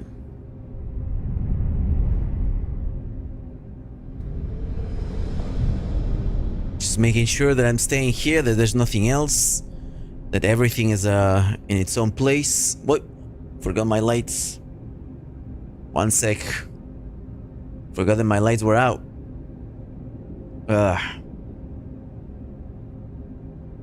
There we go. So how is that? Damn. All right, let me just lower the system, and we're out of that. Jesus. CitizenCon was insane. Okay, so for those who have not been to the whole CitizenCon, right? New system. That's Nyx. So Nyx is coming in with Levski as the station. They have 3 planets. I gave this a 9 out of 10. Pretty great. Yeah, it was pretty great for a CitizenCon Direct, right? Like I sometimes like to listen to more, to be honest with you. Give me 1 second. I gotta undo that. Redo this. And PTU just came out. So brand new. We're gonna get in just a little bit. But I spend most of my time just double checking on things. Let me undo Discord, get into the channel so we can discuss. Here we go. I'm currently in Discord, so if you guys want to join, we can definitely talk about it. So the thing is, so again, one new system, brand new. I think YouTube is chat. It will be out. Okay, that's good news. There's a ton of features, like a ton of features, but still, and all those are incoming together. So you have crafting coming up. You have a base building. What they don't even touch on that. They have new weapons, new faction. They have the Vanduul in game, so there's going to be Vanduul. Hey, para deseo. They have 3 new ships right now, and they claim another like few ships. And by what we just saw at the end, they also have a Vanduul capital ship in the works. So we're gonna be able to capture a Vanduul capital ship by the time it's done instancing. They have now instancing. They have municipal works. So the next 12 months are going to be really insane. But no mention of base building, and I think it's because it's a ways away. I mean, engineering has to be out first. Crafting has to be out first. I mean, there is a ton of information and content that has to be out first. Like I don't think they're going to be. Give me 1 second. I have not passed the audio. Why is my audio out? And let's move this. Open projector. I don't have any audio. It's my fault probably. You know, because I was messing with this thing before. All right, let me see. If I reset the audio. Nope. Okay. Well. Oh, I know why. Yeah, that was me. So quite a few things from CitizenCon, and the most important one. I mean, the things that they miss, right? No social updates. They didn't mention that. They didn't mention party technology being updated, and we're gonna need that. Siege of Orison is going to be back. That's the other good thing. Siege of Orison being back is huge because, like, you know, that event was a mess when we put everybody in. Now you can do that with the friends, in a party, in a group. And I don't know if like partying with people will allow people to enter the instance. I don't know how that works, and I don't know how long it will take for the instance to appear to you. But if we are in different regions, I mean, how does instancing work in that section? What I do know is that server resources are much better spent instanced than none. I mean, especially in situations like Hathor, right? Where you're interrupted by PvP players like all the fucking time, and what you want to do is like a little mining, right?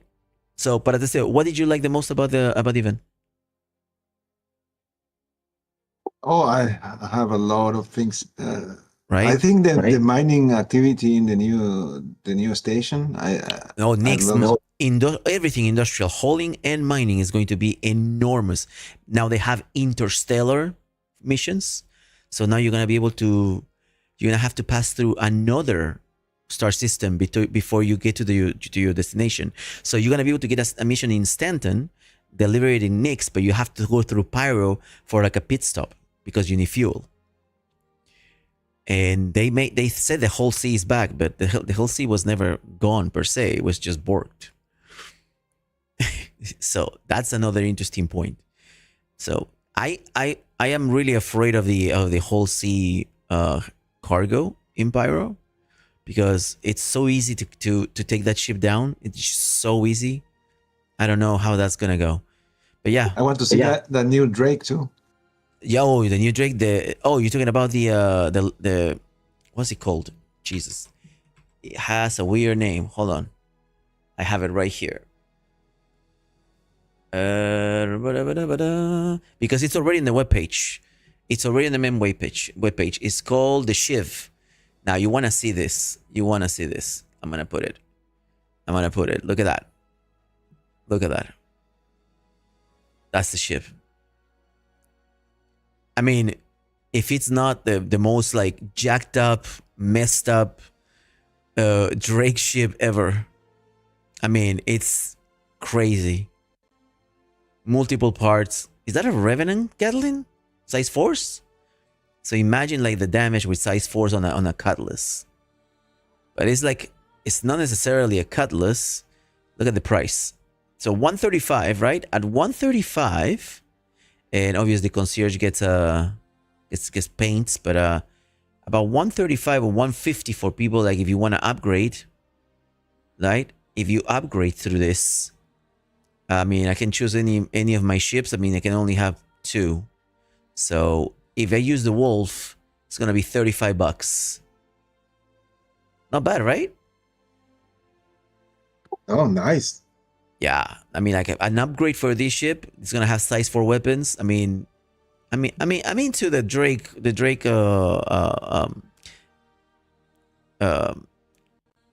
architecture, the infrastructure. Like I like the model. I like Drake ships a lot, but like I don't know if this ship is calling me more than the other ship, the Vandal ship. Again, the Vandal ship is just so good. I mean, let me see if I can go back. And it's no, that's not the one. This is the one. Nope. Nope. It's before that. It's this one, the Spear Stinger. I think Grace and his markets and weapons is a great addition to the game. It's going to lead to kid bashing ships. Yeah. But I don't like the ship. Yeah, I'm not a fan of the ship myself, but the Stinger. I mean, just look at how incredibly, like, the correct word is armored this ship looks. And it has a special gun too. I mean, it looks fucking mean. I don't like alien ships that much. But Jesus, this is insane.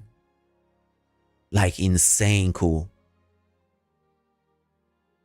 The Vanguard of Vandal Vision. Yeah, that's like the Vanguard. Exactly. I mean, you have 2 Paladins now? So you're into the Paladin. I gotcha. Yeah.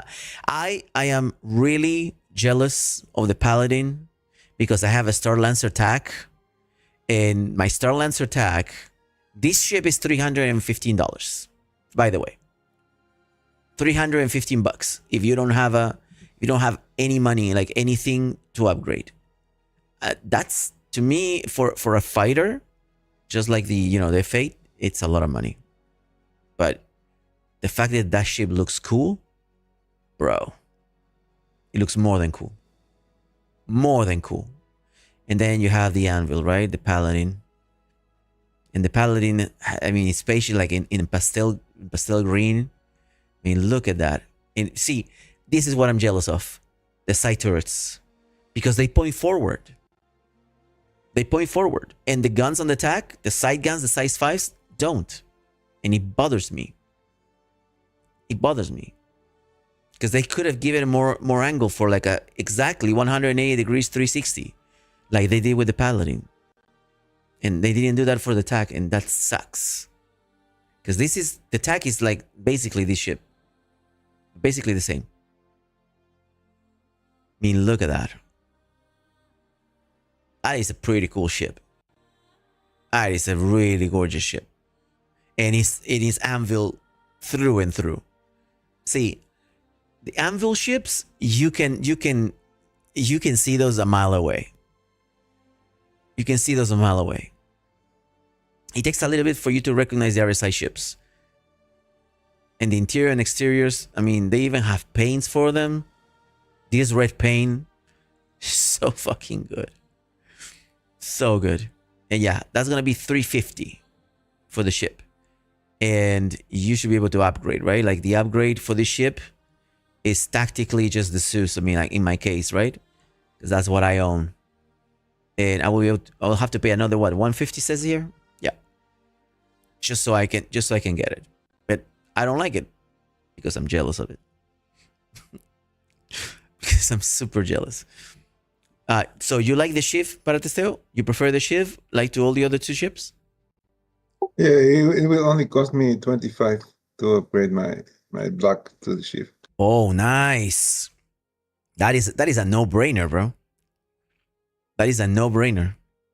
That's a very good deal. And you can get it. I mean, you get it in like I think in for concierge they offer it with paint, but like, and you can probably get a paint out of that. I mean, being that cheap. And the paint is gonna be like $6-9 maximum. If I upgrade, then the black is 25. Yeah, but do they have paints for the shift? I didn't see them. I don't know. Let me see. Because I went too fast. I just went too fast. Didn't check. This is the upgrade part. Okay, yeah, they do have paints. They just don't have. They don't have the paints available here for you to see. See? Because it's from the place. But like, check that out. It's a 3-paint pack. All right, let's go check it. Oh, this is a 3-paint pack? No. Yeah, and you have 2 size 4 in the front and the 4 size 3 in the turrets. But I want to know if the turrets is pilot. If the pilot can use the. For which one? For the shift?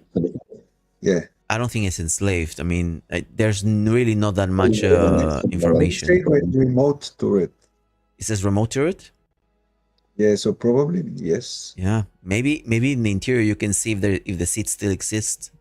Because I think the new patch that we just got. Hey, Hori looks. I think we just got a new patch for 4.3.2, and I think they were supposed to put the ships in. So I'm gonna go check. I'm totally gonna go check. All right, let me see. Yeah, let's just do that. Accept. Skip the tutorial, and I'm gonna go directly to Lorville and see if the ships are around. All right, let me minimize the other one. Hold on. There you go. Hey, what do I miss besides talking about nothing? What do you mean? There were a lot of things to talk about. Nyx is coming up. You know, municipal works are coming up. Instance locations are coming up. There's new event coming up. Siege of Orison is coming back. And this is them reusing what they have while they're working on Squadron 42. And crafting is coming in. I mean, 2 Paladins and the Stinger now. Scott, I think you're talking with your credit card now, right? That's what you do. Just basically what you're doing is just like you are praising CIG with your money. I mean, the ships are gonna sell. There's no doubt about that. And my queue is 40 for the brand new patch. I mean, crazy. This is crazy. Crazy. I just want to get in and want to see if the ships are around so I can take them out. Maybe the Paladin is already on this patch. I'm wondering. I don't think so, right? Crafting. I don't know if it's in this year, in the next 12 months. Yeah, I mean they're already providing a portable crafting unit. Okay, and the portable crafting unit is gonna have all of that. Like you're gonna be able to craft small things from there. So it's crazy. I had a lot of store credit. Okay, good. You've been melting things. Good. I'm glad, brother. I'm glad. Because I do not have store credit right now.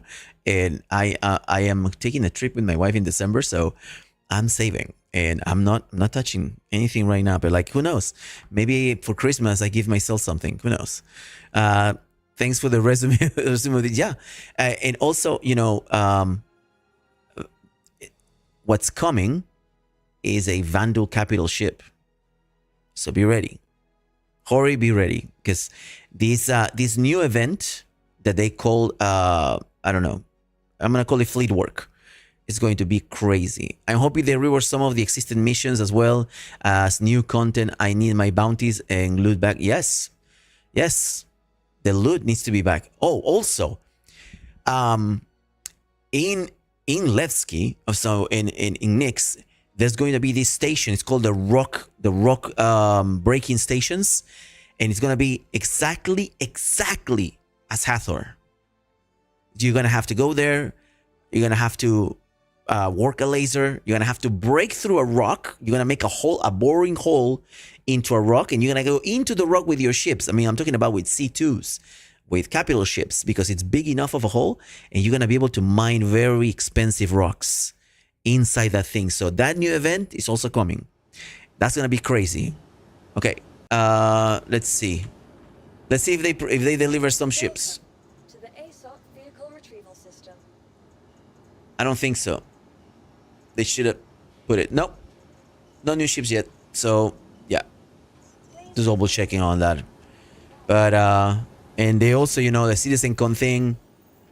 Okay, so they just working on the investigation missions, because as of yesterday, all this stuff will be PvP. Actually, the majority of it is going to be PvP, but there's a lot of PvE also with the instancing. But I don't know when the instancing is coming in. It's in the next 12 months, so go figure when they're gonna introduce that, or when they're gonna introduce crafting. But Nyx itself is on 4.4, so that's next month. Next month they release Nyx, and they're gonna be new hauling missions, new mining. I don't know if mining is going to be missioned, but I hope there is. I hope there is contracts that you can go mine in Nyx. Also, I don't know if you're gonna be able to use Nyx as your home. They didn't mention, but it's probable that we're gonna have, like, you know, there's only one station, which is Levski. So when you go Nyx, you will only do Levski, and you have no other place to spawn from. There are no places, there's no other big stations in Nyx right now. And there are 3 planets, Nyx 1, 2, and 3. I think they mentioned Nyx 1 as the biggest one, with the biomes and the swamps, you know, the new weather technology that they are releasing too. So there's plenty for us, I still think. Yeah, and it's the first time they didn't sell so much smoke, so they're showing us. Yep, it's exactly what we're gonna have. More real things than just smoke and mirrors. Yep, exactly. They were on the ball with this sitcom. They didn't just make empty promises. They delivered new ships, system, and crafting all within a few months. Yep. And not only that, it's like I think they finally realize, because, and they said it, right? Jared said it right at the end. This is the best year for Star Citizen. Player engagement is up. Playtime is up. Session time is up. So that means people have been playing more often, with more people, longer sessions each session, like 4 hours, 5 hours, 3 hours. Because number one, right? I mean, I did again, you know, the Hyperion mission, because one, I like it too. I love to make money, and I can do the mission now a little more effortlessly, because now I figure out what I need to do, and the mission is doable, but it takes you like 2.5 hours to make solo, right? Like the whole mission, including executing the Vandul poorly tortured guy, but you can do the whole mission, right? Like but it takes so long, right?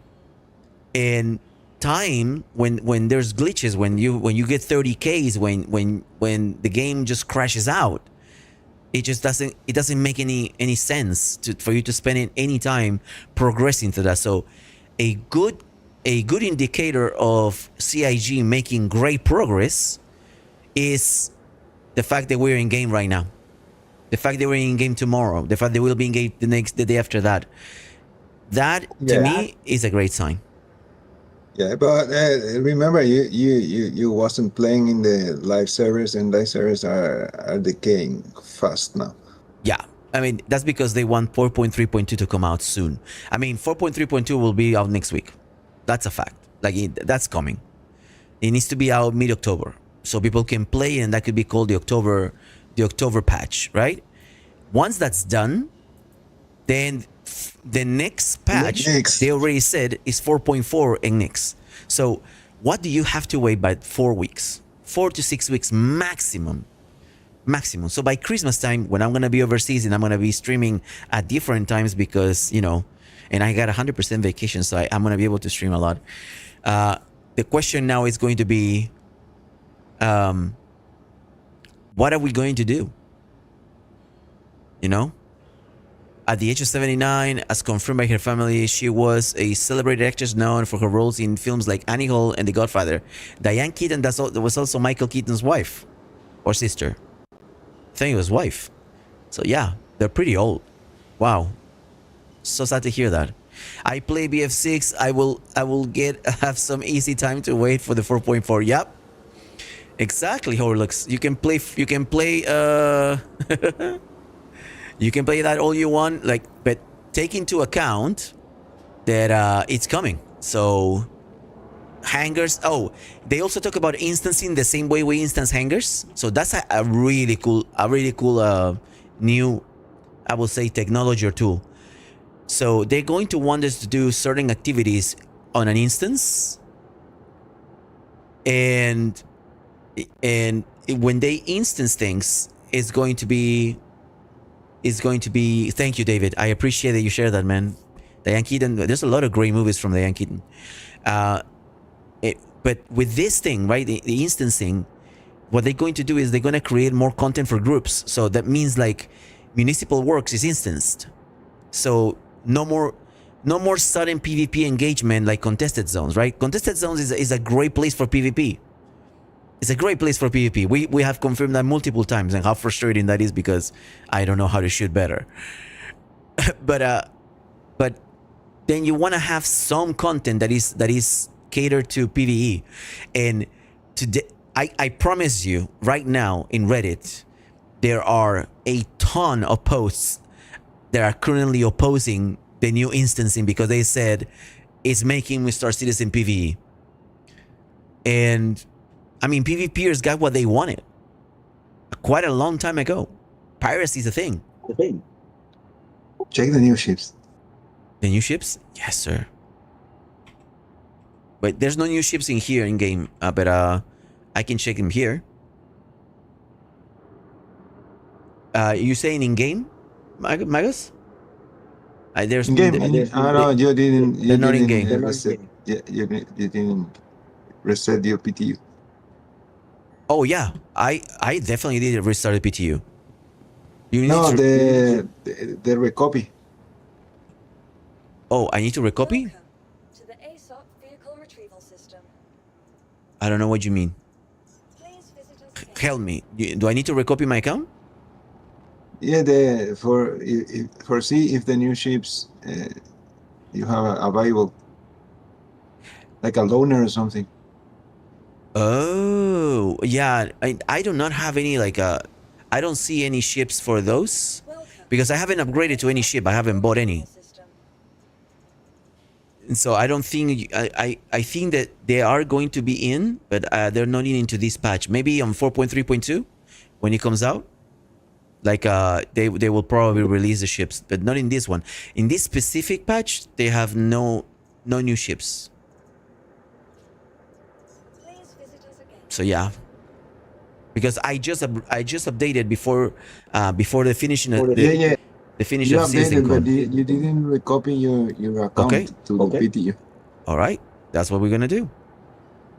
That's what we're gonna do. Ready? Are we ready to recopy my account now?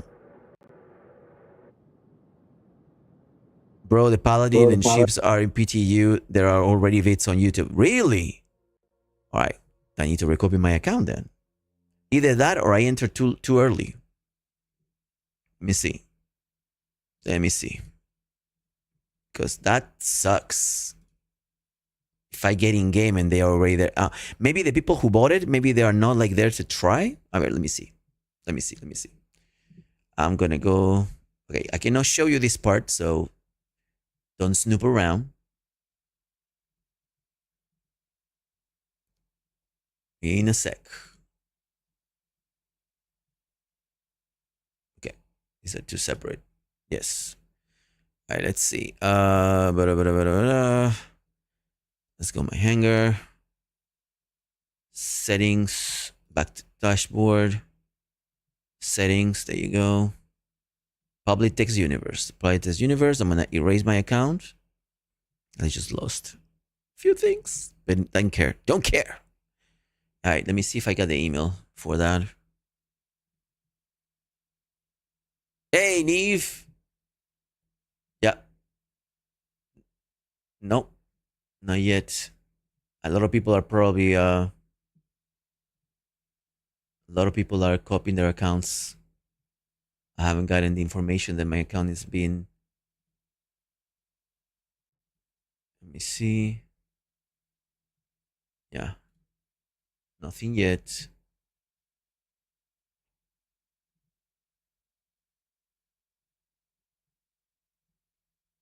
Okay. Yeah, my account is in the process of being erased. So CitizenCon was insane. I can stop the recording now, and so I can get the file. We can go through it, but like it was good. Just stopping right now, and I have another 13 minutes to go. And I'm gonna start re-recording so we can go into the details. Let me see, email. Yeah, I'm not getting the recopy. So that's weird. That is weird. Hello everyone in the chat. Been working crazy hours here in New York City. Lots of work from 6 a.m. to 6:30 p.m. Monday to Friday. Man, Neve, it's amazing, bro. It's crazy. Yeah, I deleted the account, but I'm not getting any announcement that it was fully deleted. So I'm gonna see if I can recopy. Let me refresh here. Okay, I'm gonna copy it. Let's see if I get any email updates.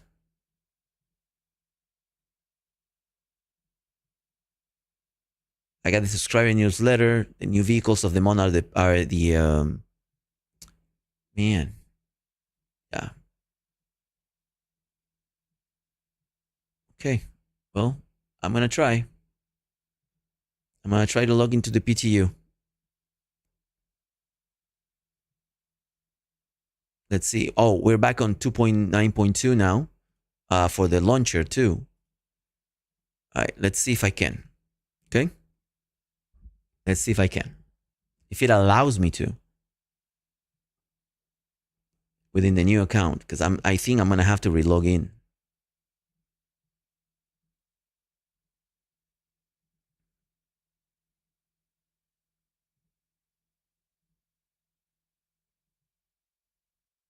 Something's going on with my email. I miss all you guys every day. I collapse when I get home to wake up at 4 a.m. to get ready for work. Really exhausting. Brother, you're making dough. That's only what's important. That's all that's important. All right, cool. I'm back in. PTU. All right. You say they're in, right? Wait, but it didn't wipe my account. Because otherwise I would have gone through the check. That's crazy. Look at the amount of people trying to get in. I'm on place 67. Damn. Guys, see if you can get in and you can tell me if like the ships are there. Because I would love it. I would love it to see the ships. I mean, if they're on PTU, man.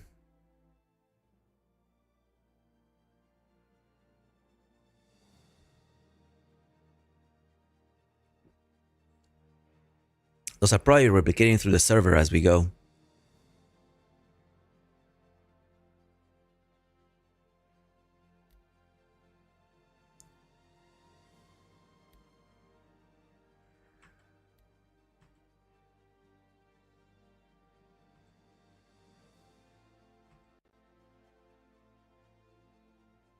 Okay.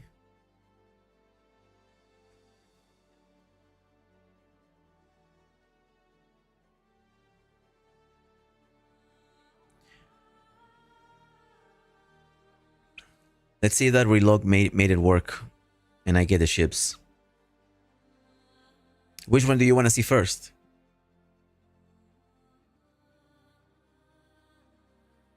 Everyone playing, going to play a little while. Which one? The Swift. Yeah. The Drake. I'm a Drake guy. Uh-huh. The Shiv.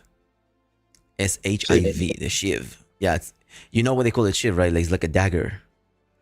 It's like a cuchillo. That's what they call it. El cuchillo. It's pretty crazy.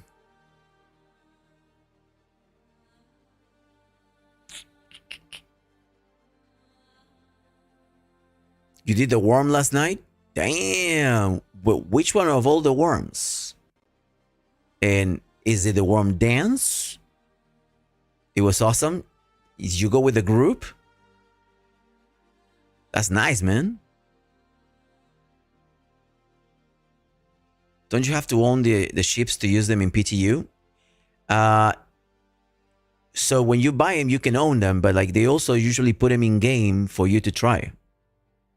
So if people already bought them, they should be able to use it. I don't know if you should be able to use it in PTU, but maybe you do. I don't know. Or maybe they are available in game. I don't know. Yeah, it was giant. Yep, that's okay. So you're using the ESD facilities in Pyro. You went to Pyro, David? That's nice. That's nice. I'm glad. Yeah, I got invited. Bro, it's good to have a group of friends that you can go do missions with. That's good. Keep making friends in the verse, bro. It's the way to go. All right, let's see if I'm able to get in. I don't know.